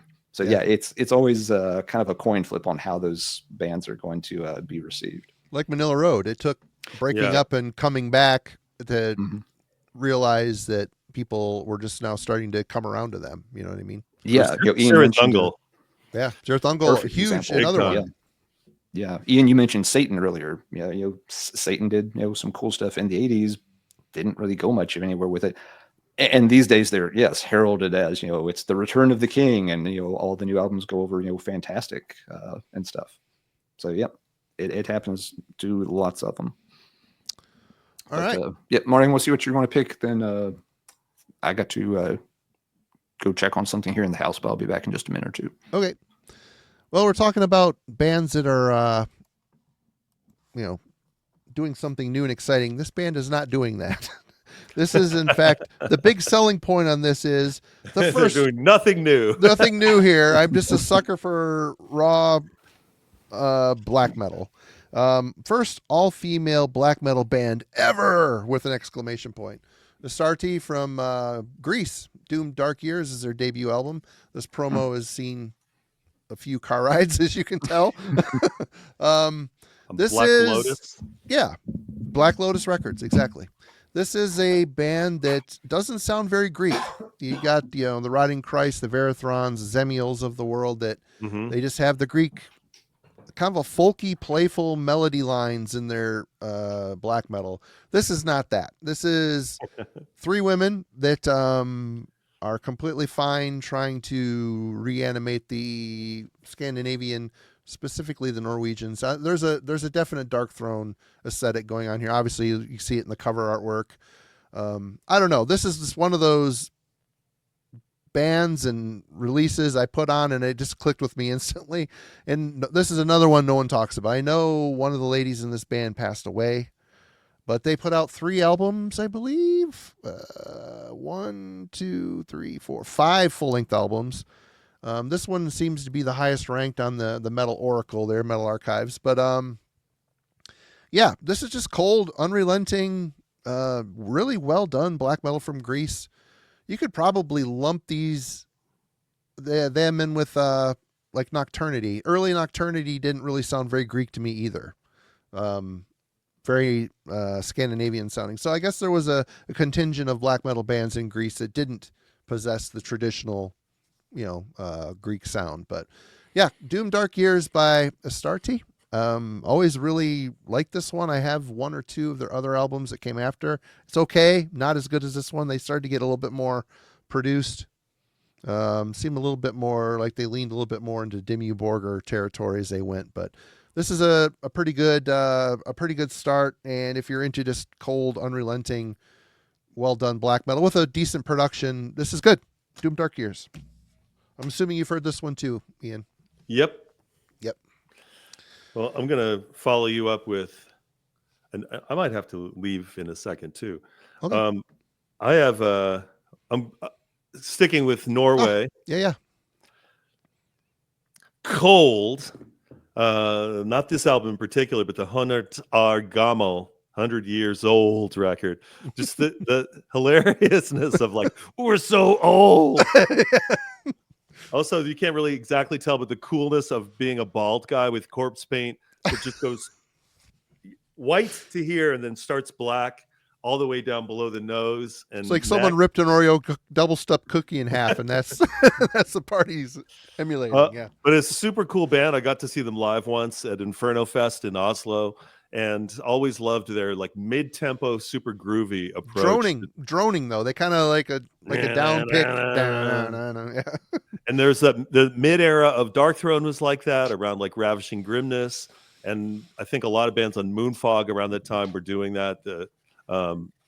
Satyricon never was that low energy with the droning, but Cold it's all of the quality and essence of Norwegian black metal, but just without any panic. There's no panic. There's no panic. Slowly waiting for you all to die. There's no random woodland fires. It's just patiently, hypnotically headbanging and grooving. And something that every time I go back and think, like, would I even still like this now? I always do. Right. Gotta love a title, Masterpiece of Pain. Wasn't that one of their first albums or something like that? And there was another related band, Tullus. Oh, yeah. I think Tullus came first. Yeah. Yep. Very similar sounding, too. A little bit more of the panic in Tullus, though. A little bit more of the, more panic in Tullus. More panic. Yeah. More fire. This is like Cold, and also, you can't confuse them with the COLD new metal band. Right. KHOLD. But yeah, it's like the fires of black metal like raced through the world for most of the 90s. And then by the time Cold got there, it was kind of the ashes. The embers and the ashes. Yep. They were too old to go burning down the churches with all the other kids at the time. Really too old and too cold. Too old and too cold. Right on. Good pick. Alan. All right. Yeah. Sorry, I had to duck out for a minute. We should have mentioned this once or twice earlier, but as a reminder to folks, if you're watching this when it debuts, this is pre-recorded. Normally we are doing this live, but Ian's in Europe, so we needed to record this earlier in the day to make sure we weren't keeping him up, into the wee hours of the morning. Which you may start seeing more often, because we want to reach out to more people that aren't in America. And absolutely. Not everybody are Jürgen or Roger from Norway who don't mind staying up until 6, 7 in the morning. Yeah, and we've had some good luck with this on our first couple of attempts. Yep. This one with Ian, talking to Jana Stark before. But yeah, we just have to work them into Marty and I's schedule. That sometimes it's a little hard to find the right day. But just wanted to remind that, because that's also why I had to duck out. It's the middle of the day here, so instead of being asleep, my wife and kid are wandering around doing stuff. So I had to duck out and check on them for a second. But yeah, back. Okay, next pick. Something much newer. What's that, Ian? I have to do the same. Go for it. I'll give you a We'll hold down the fort. Be the screensaver.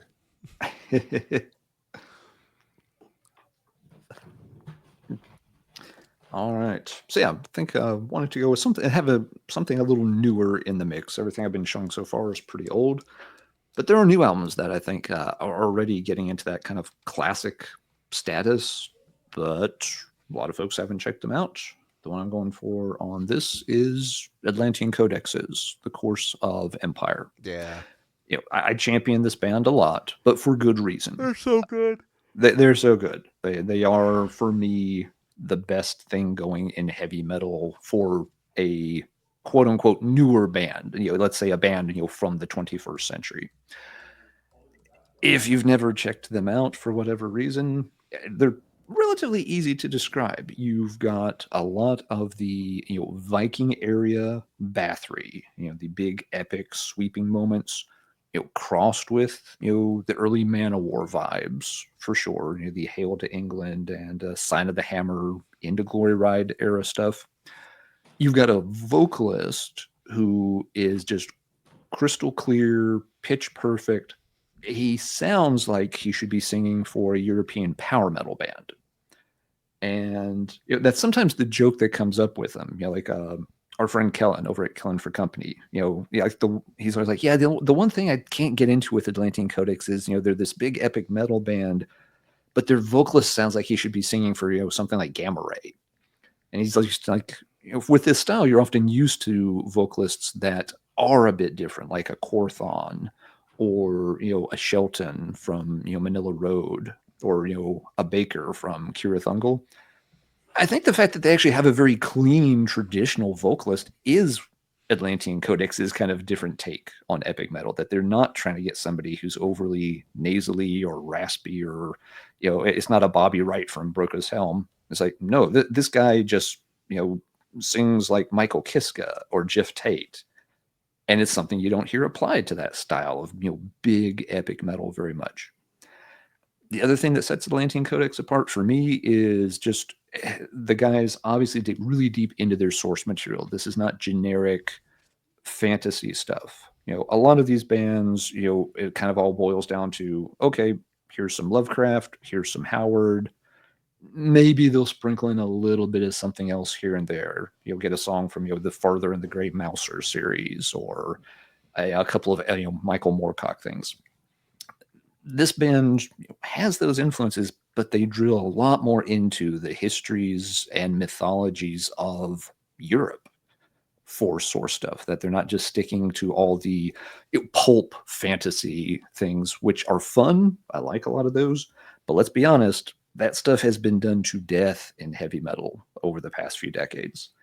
The source material for this isn't just, the Call of Cthulhu. It's more like the Golden Bough, and these, weird, pseudo mythological, historical, magical texts where they're trying to, figure out, the history of Europe through these different lenses and stuff. It's gorgeously written, powerfully performed, heavy as fuck, amazing vocals, and you could write dissertations based on some of the lyrics and stuff that they're putting together. And I think some of them have. One of the guys is literally like a professor of European folklore I think he's at a university in Germany. So yeah, they know their stuff. They do it very well.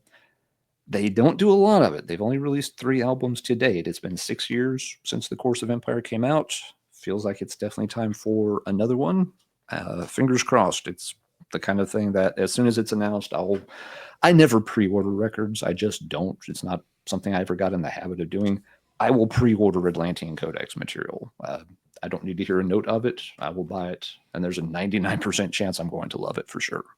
So yeah, that's one of the newer ones I think that people should definitely be checking out. They are, in my opinion, they are just leagues ahead of everyone else who's doing that kind of, epic heavy metal these days. There's lots of great bands in that scene. I don't think any of them even come close to Atlantean Codex's level. That track on there, "He Who Walks Behind the Ears," is a mind-blowing song. That's one of those tracks I hear it on the album and I have to skip back and listen to it 3 times. So good. Oh yeah, every track on the album is so good. I mean, there's one that's kind of like telling history of like, I think it's like early Assyria and stuff, through the point of view of again, like mythological figures who lasted, were there and persisted through some of these other ancient kingdoms. And it's like, what other band does that? What other bands literally drilling into the exact lineage of Byzantine emperors and stuff for a 7-minute epic doom track. It's really cool stuff. Excellent pick. Okay. Going to France with this one, and we're going to talk about, I think this is the second album by Darkenhold, Castellum. This is a band, again, France is kind of known for, well, the God damn it, brain fart, Mutilation, Vlad Tepes. Oh, the LLN The stuff. LLN, yeah.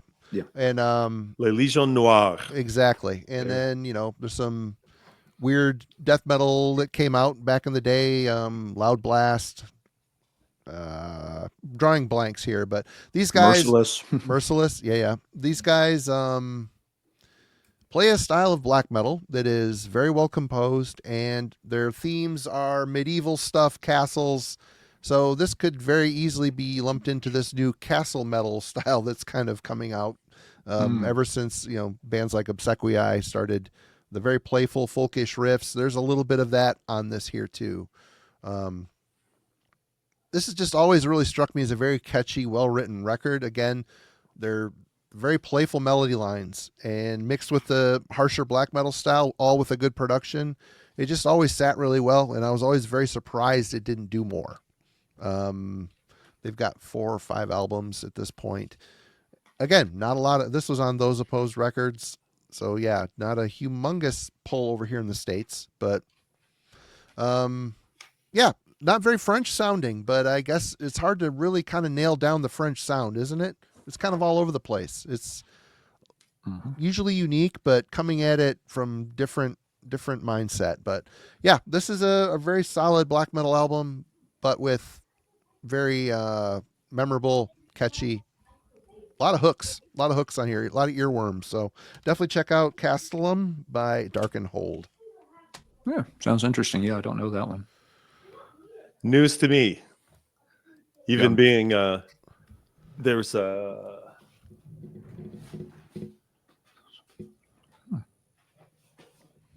I just picked this French metal book up not long ago. Okay. Amazing, basically encyclopedia of French metal bands. Very cool. Doesn't Wasn't Dan end. talking about that when we were discussing French metal? Yeah, he was. Yeah, he obsessed did with mention it. it. Yeah, Yep. He's obsessed with it for sure.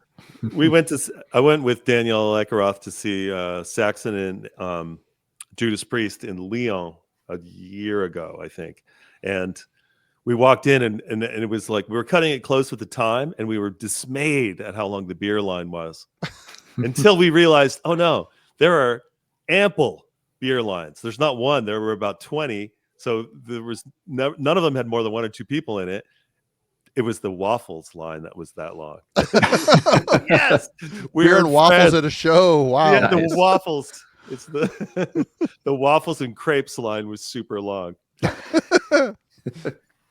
And Leon, and a shout out to Leon's Meurtriers, the female-fronted classic metal band with like a hardcore by a bunch of like ex-punks. Great traditional metal band. Nice. Their EP of a couple of years ago is amazing. Just lost. I had called up an image, and I will. Yeah, there it is. This one is not at all obscure. It's hiding in plain sight. Right in the middle of the Napalm Death discography is Fear, Emptiness, Despair. That's a good album. That nobody ever thinks about or listens to, but somebody brought it up yesterday online, and I said that is going to be one of my picks for tomorrow because it doesn't fit in with the early stuff, the untouchable first 2 records, but it's a totally different band, really. Yeah. So it's not Scum, it's not From Enslavement to Obliteration. I love it. I like this record much more than the Florida death metal albums, Utopia Banished, era. That didn't do anything for me. And then this came out, and it's just like everything you want about metal, but totally visionary and far-reach, ambitious. It's a really ambitious record with difficult layers of riffs, corrosive, industrial, atmospheric production, and they had some money to pump into it. In theory, this should be the highest profile Napalm Death record. It's the one that came out on Sony Columbia. Yeah. But I think they really made their mark with death metal fans during the Florida records. They made their mark on the world and on music of all kinds with the 2 grindcore records. Yeah. Then in the 90s, they were like seeking to kind of refine what they were doing and did this groovy, stripped down approach to grindcore that I think people are rediscovering now. But even that, it's not as atmospheric as Fear, Emptiness, Despair. Then they came back with Enemy of the Music Business and Order of the Leech, and have been in good graces, I think, ever since. And Code is Red, Long Live the Code, and That's a favorite of mine. That one. Really a lot of Smear great Campaign records. too. I really like. Yeah. But Fear, Emptiness, Despair, I think, is the one that you can dive into and always find something. This combination of grooves, crazy riffs that in theory should be completely off the hook, but they can do it over and over again. It's not just some kind of like squiggle. And that team, I think that team is functioning just like the metal training of Mitch Harris and Jesse Pintado is just like in perfect lockstep on that album. Love Fear, Emptiness, Despair. Every time I walk away from it and come back, I realize like, oh, this is something that stands alone in the landscape of 90s metal. I would agree with you, but they pushed it a bit too far on the album after it. Diatribes, they lost me. They got a little too groovy. They kind of leaned into that lane maybe a bit more than I was willing to go with it. And pulled back from the atmosphere and Yeah. the industrial side of it. Yeah. The corrosion and rust isn't in there. Exactly. Yeah. I mean, that's a great record. I haven't spun that one in a while either, but I always did like it. Good one. All right. Alan.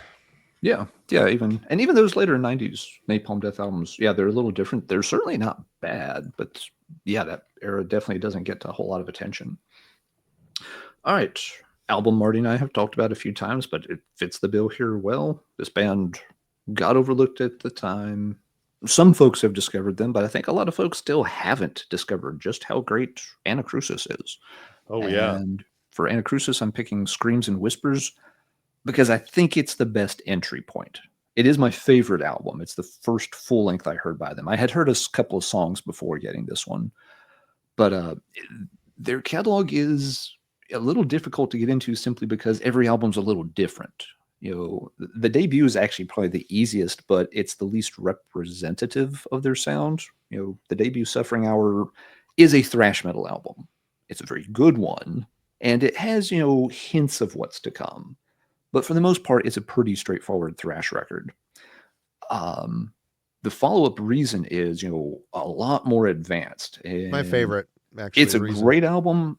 I think it's a hard one. I think if that was the introduction point for someone, it would be a pretty steep learning curve. It's not the easiest album to get into or process, unless you're really used to that kind of stuff. I like it. The first few songs I heard by Anacrusis were from that album. But I'm glad it wasn't the first full album I got. But yeah, Reason is cool, but yeah, much more progressive. The third one, Manic Impressions, has a very cold vibe to it. The production and stuff, it has that very kind of sterile sound, which isn't bad. I mean, they actually make it work pretty well. But I think it will be off-putting to some folks. That's just like, this is a very, very dry, cold, clinical kind of approach. Screams and Whispers, on the other hand, has a set of songs I think that are more accessible. There's more hooks here. The production is a bit warmer, so you don't have that issue that you had with Manic Impressions. So for me, I think this would be the best one for folks to kind of check out. And I do think it's their masterpiece. People will disagree. All of their albums have their fans, and I get it. The whole catalog's very impressive. But I think this is the one I would recommend. Is if you don't know the band, start with this album. It starts right off the bat with one of their real classics. Sound their the best Alarm. song, really. It could be. It should be like their real call to arms kind of song. Yeah. It's the track you want to hear them play live every single time. But the whole track list is incredibly solid.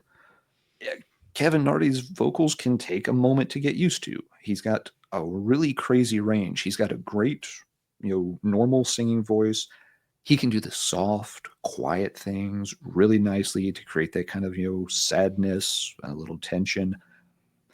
And then he'll just let out the most blood-curdling, cat being impaled on a rusty pocket knife kind of yells. And it's just like, holy crap, where did this come from? And he can go back and forth between them, pretty effortlessly and pretty quickly. So yes, you'll get these quieter, subtler moments. And then it's just like nails on a chalkboard, turned up to 11. But it works. It's amazing and really, really well done. In terms of overall style, if I haven't described it well, again, it still would be, somewhere in that kind of technical thrash thing. The lyrics are, very introspective for this band. Again, they're not singing about pizza and beer and skateboards. That stuff's okay and has its place. This band is singing about anxiety and isolation and, trying to process emotions and your place in the world and the universe. So it's kind of heady stuff, performed absolutely brilliantly with a vocalist that I don't think anybody can quite emulate. So yes, if Anacrusis is another one of those names, people hear it, people know the name, but I get the sense that, a lot of people still just haven't checked into them. And yes, we mentioned this at the start, but as a reminder, I know some of you right now are yelling at the screen, "Oh, I know Anacrusis." Good for you. That's awesome. I think there's a whole lot of people that don't know Anacrusis yet, and this one's for them. If you already know them, you get a gold star. It's in the mail.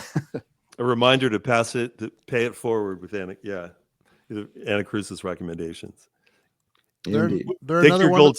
Wear your gold star with pride, and when someone asks you what it's for, let them know. Anacrusis. That's my Anacrusis star. There you go.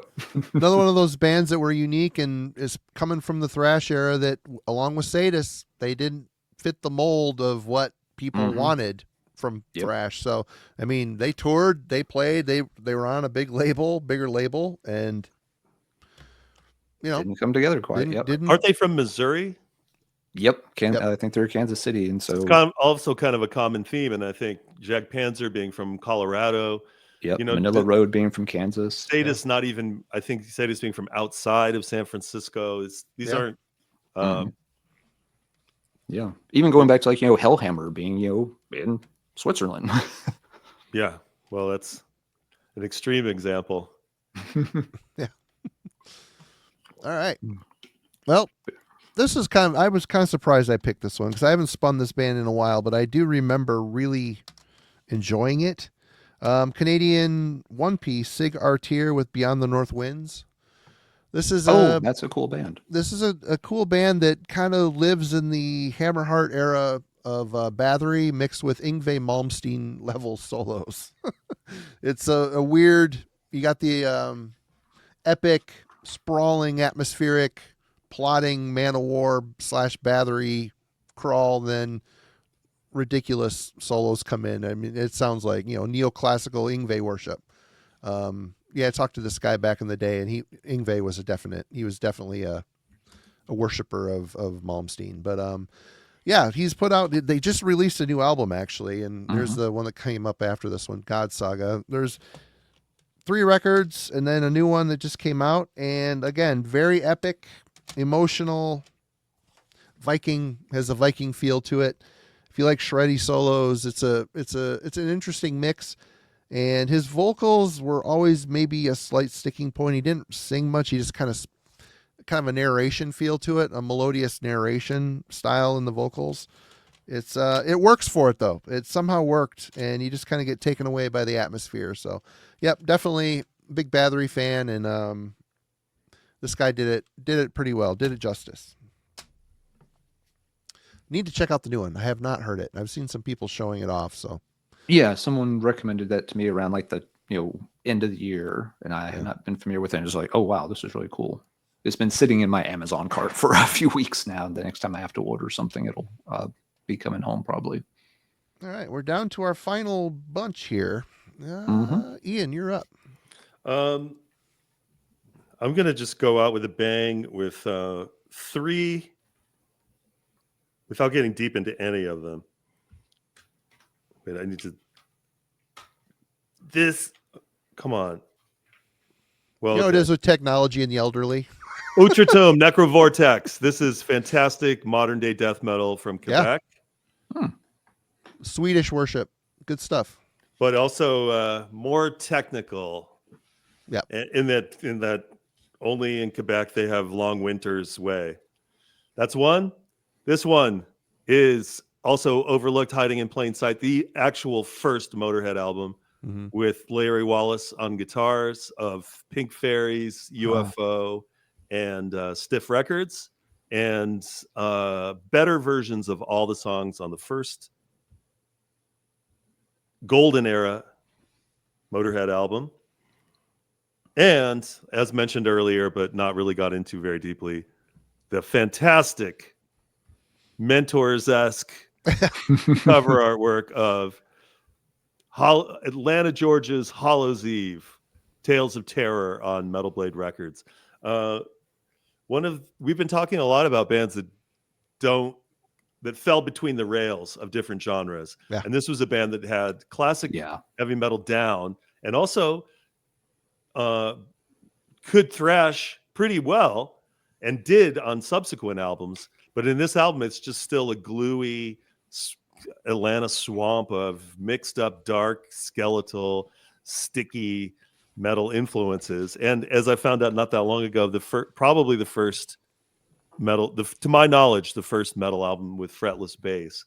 And just a mix of songs. Like there are a couple of these like straight ahead bangers like Metal Merchants, but then also like epic suites.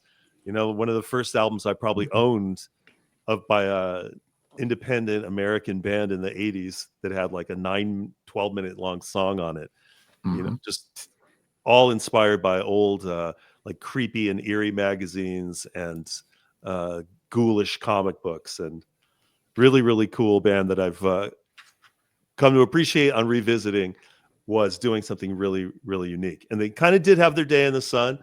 The next album, Death and Insanity, had a couple of songs on the River's Edge soundtrack and was, you know, became kind of a staple in Headbanger cars. Yep. But the first album is really like, with a lot of bands, it's their statement. It's the one they worked on for years. Yeah, exactly. Yep. So love that record. I'm living with that triple threat of Motorhead's On Parole, Larry Wallace, Lucas Fox, Lemmy lineup, and Hollow's Eve, Tales of Terror, and Ultratum Necrovortex. You want to do your last three in a Yeah, sure. roundhouse too? That'll work just fine. Let's see. I'll do two kind of quick, and I'll elaborate a little bit on the last one. So first for this kind of a triple threat, St. Vitus, Die Healing. I see where you're going with that. Yeah, tons of folks, will know St. Vitus, but again, it's a band that I don't think a lot of people have checked out in depth. Maybe they don't know, like the Thirsty and Miserable type, covers and stuff, or they only know the Wino stuff, which is fine. I like the Wino material a lot, but sometimes the material with Scott Rieger singing gets a bit overlooked. They've kind of gone back and forth between the two vocalists over time, and hey, it's weird, but it worked. They're both really good for the band. This one came out in the mid-90s. It got very little attention at the time, but I think it's their masterpiece. Scott sounds so weird and creepy as a vocalist. They really get into that just, schizophrenic, mentally disturbed flavor of doom metal, and he sings it the way nobody else can. So I would definitely recommend checking out that one for doom metal fans. For power metal fans, I would recommend checking out Hybria, Defying the Rules. It's a great record. Yeah, a fantastic record, Brazilian band.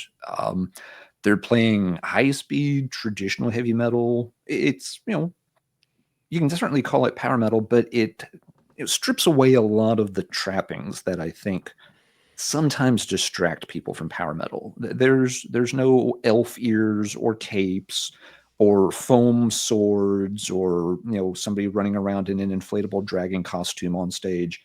It's all just leather jackets, guitar, vocals. Let's go. The song structures are a little bit long. The vocals are great. Yeah, it's a fantastic album. When we've had, S. Craig Zoller on before, he's mentioned this as being, at least in that same ballpark as things like the Lost Horizon albums. Mhm. So, yeah, really good stuff for that. Third and last, another power metal album. This band never quite caught on, and it's a real shame because they were doing some great stuff at the end of their run. It's Wuthering Heights. The album is called Salt. It's their fifth and last one to date. They're technically still active, but they haven't done anything in 15 years. I'm pretty sure it's time to maybe switch that to at least status unknown over on Metal Archives. The deal with Wuthering Heights is the first couple of albums are kind of plain. I never really got into them when they got started. But on album number 3, they had some lineup changes and brought in a really good vocalist named Nils Patrick Johansson.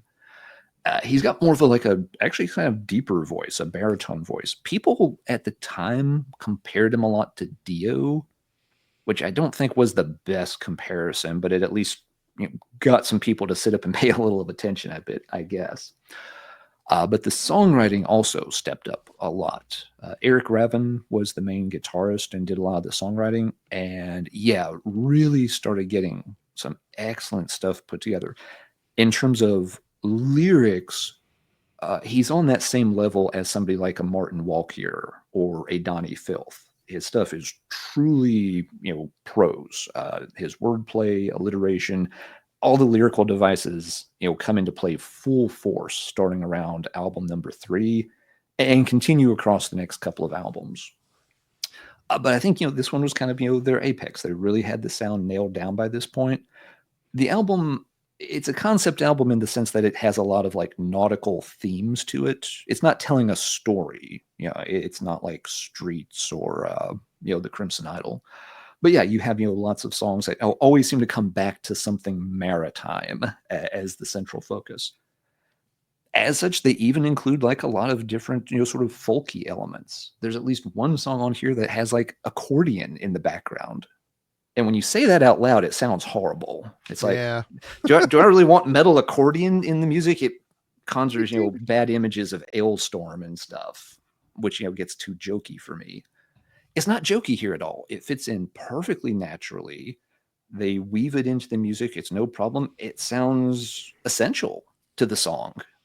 I can't imagine that song without the accordion present in it. It has to be there. Again, the lyrical delivery, the lyrics are great. The vocal delivery is fantastic. The guitar works, just, absolutely off the charts.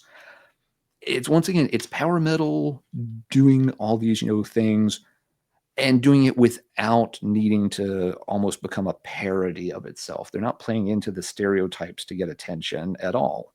It's like, no, we're going to write, really, really well done lyrics. We're going to put together really kick-ass songs, and we're going to stand on those merits. And if that doesn't work, well, okay, if you'd rather listen to the band that it looks like they just came back, from their, Dungeons and Dragons campaign, that's fine. But yeah, that was never Wuthering Heights' shtick. I'm figuring the band name didn't necessarily do them any favors. It doesn't sound like a particularly Wuthering Heights. Wuthering Heights. It's like Emily, 1947 novels, not necessarily the thing that's going to get you front and center to a lot of headbangers. But again, it's a shame. If you like original, really well done power metal, check out the last 3 albums. Any of them are great. I think Salt's the one I go back to the most out of them. But yeah, fantastic band. Didn't get a break.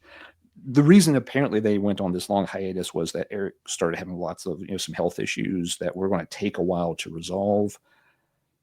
But yeah, nothing else has surfaced since then. So fingers are always crossed that he'll pop back up one day, but it just hasn't happened yet. So I'll wrap up with that one. And Marty, what have you got for your last salvo here? All right. Well, this band I'd never put out a full-length album. Norway Strid. Big fan of the Norwegian sound, and this is definitely that, but a little bit sadder. A lot bit sadder, let's be honest. You've got the End of Life demo, and then they did a split with Malfeeder, if that's how you pronounce it. It's basically the guy from Strid, his other project. Someone from the band passed away, and Strid has been reformed with basically Dodheim's guard and the original guitar player from this band. So, but this is just really good, depressive black metal with a Norwegian sense of melody at times. It creeps in. Very sad. It's one of those, the guitars have just that fuzz that washes over you type of thing. So yeah, I'm kind of bummed that these guys never really fleshed this out a bit better. A full-length album would have been cool. Sweden. Big fan of this band and this album. Gorment, The Ending Quest. Yeah, this is a reissue on Transcending Records. Again, I don't know how big this was. I'm trying to think. I gave the 7 inches to Tanner from Obsequiae, but very much Swedish death metal. Good melody. It's not melodeath by any means. It's just the darker. Hey, what's up? The darker form of Swedish death metal with good melody lines, good vocalist, good songs. Really, Crusher. Check out The Ending Quest. And I'm ending on a modern power metal, progressive power metal record, because Throne of Thorns Converging Parallel Worlds came out last year, I believe it was, early in the year. Yep, early last year. I mean, you look at the cover and you're like, oh, God, no, God. But it's a Belgian band. This is their debut album, and they've got a really good singer. A couple old guys writing some of the music on here. There's a good mix of keyboards. The riffs are super melodic, very progressive at times, busy, but never losing sight of motion and flow and melody. It's just this record, the way the singer interacts with the music on here, I thought he doesn't have the cheesy, stereotypical, air raid siren, shrieks. He's just a very good, he's got a good raspy, kind of bluesy voice. I don't know. I was really impressed with this. I listened to it quite a bit, actually. Surprised. Don't let the cover scare you away, because it's just so cheesy, man. Come on, But yeah, Belgian's Throne of Thorns. I hope there's something coming from him. I was after I reviewed the album on here, I turned around and bought it. So that usually, get overburdened with a bunch of promos, you tend to just gloss over them. But when you're actually buying them, when it's all said and done, that's usually a testament that it's worth listening to, past the review point. Indeed. So yeah, that was on your end of year top 10 list, wasn't it, Marty? It was. I thought so. Yep. I haven't seen anybody online talk about it. And Nobody has, because it's the first half, it's kind of front loaded. The first half is better than the second half, but it's all really solid. So, Yep, Throne of Thorns. Good and I deal. believe that's it. Are we done? What more is there to say? What more is there to say? Exactly. That's it. No other albums possibly need to be mentioned on this topic. Yes, exactly. Never again will we ever utter this topic again. But 50 years, 30 plus bands. It's all right there. Yep. Nice little package. But Ian, it was I'm super psyched that we could finally get you on. Thank you. Yeah. Hey, it's good to see you. We haven't talked face to face, and not that we're face to face, but you know what I mean, in a long time, and it's a bummer. I'm glad we righted a great wrong here today. Yeah. No, it's a connection. It's cool. Yeah. And we really do appreciate you taking the time, working out the time zone stuff, and all that is always weird. Totally You're busy with a ton of things, but yeah, it's been awesome to get to meet you and have you on the show for sure. Everybody, thank you for watching, and thanks definitely to everybody. Yeah. Yep. Go click on the relevant Ian Christe links below. Bazillion points. We'll have all that stuff. There it is. It's moving around. Yes. We'll get that. Get them pointed in your direction for sure. And is there anything you want to plug, or you already kind of did, but anything you want to say before we jump? I would say I just had the thought flash in my head. Anybody that is still listening at this point, please pitch in and help us identify the mystery power metal band. Yes. This insane thing that nobody has ever been able to come forward and definitively identify this fallen king, fall of the king band. And it has now been years since I joined an existing campaign to find this thing, which I think started almost 20 years ago. And Yanni Stark doesn't know who it is? Nobody knows. Nobody has ever I mean, identified it was like one after the other. Oh, we'll ask the Germans. The Germans will know. Nobody knew. We'll ask the Greeks. Yep. And things keep coming back to my initial hunch was this is a Texas band from around 1985 to 87, and there were so many clues that keep looping around in there, and then none of them have panned out. Ask all these old people, and they're like, never heard of that. That is So they not are a band I know. Texas band, or you're assuming they're a Texas band? No, it's just every time I give up on it being Texas, somebody else is like, well, you should ask so-and-so. And, Yep. Yeah. There Anyway, were some really please. good leads there. Yeah. It's on the sorry, go ahead. Bazillion Points YouTube page, YouTube/Bazillion Points. The I will mystery add the power link. metal band. I will add the link to that as well. So hopefully by some weird way we can get to the bottom of this.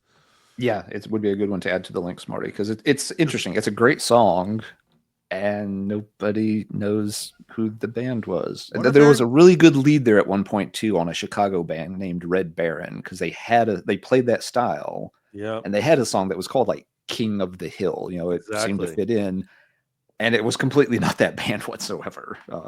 So yeah, that haunts me, and I lose sleep over that to this day. Does Aaron the Metal Theologian know of this? Does he? Oh has he yeah, heard it? we've talked to Chris Black, the Metal Theologian. All the big collectors over on the Colosseum have tackled this, and every single one of them has come up empty. Wow. It's literally the Gordian knot of like unknown '80s metal that's sitting there waiting for someone to just walk up and go, "There you go, problem solved." Even if it's like a fake, even if it's a AirSats 1980s thing, it still was done in the 90s, because that's, I think, when the first sighting on a message board, like, that's dated. Somebody said, what is this song, around like around like the year 2000. So even now, but I have total faith it came from the 80s. I just don't know. Anyway, that's my closing. That's my Hail Mary. I'm glad you brought that one back up. Yep. Please, if you're listening, somebody has that demo tape somewhere. Apparently not.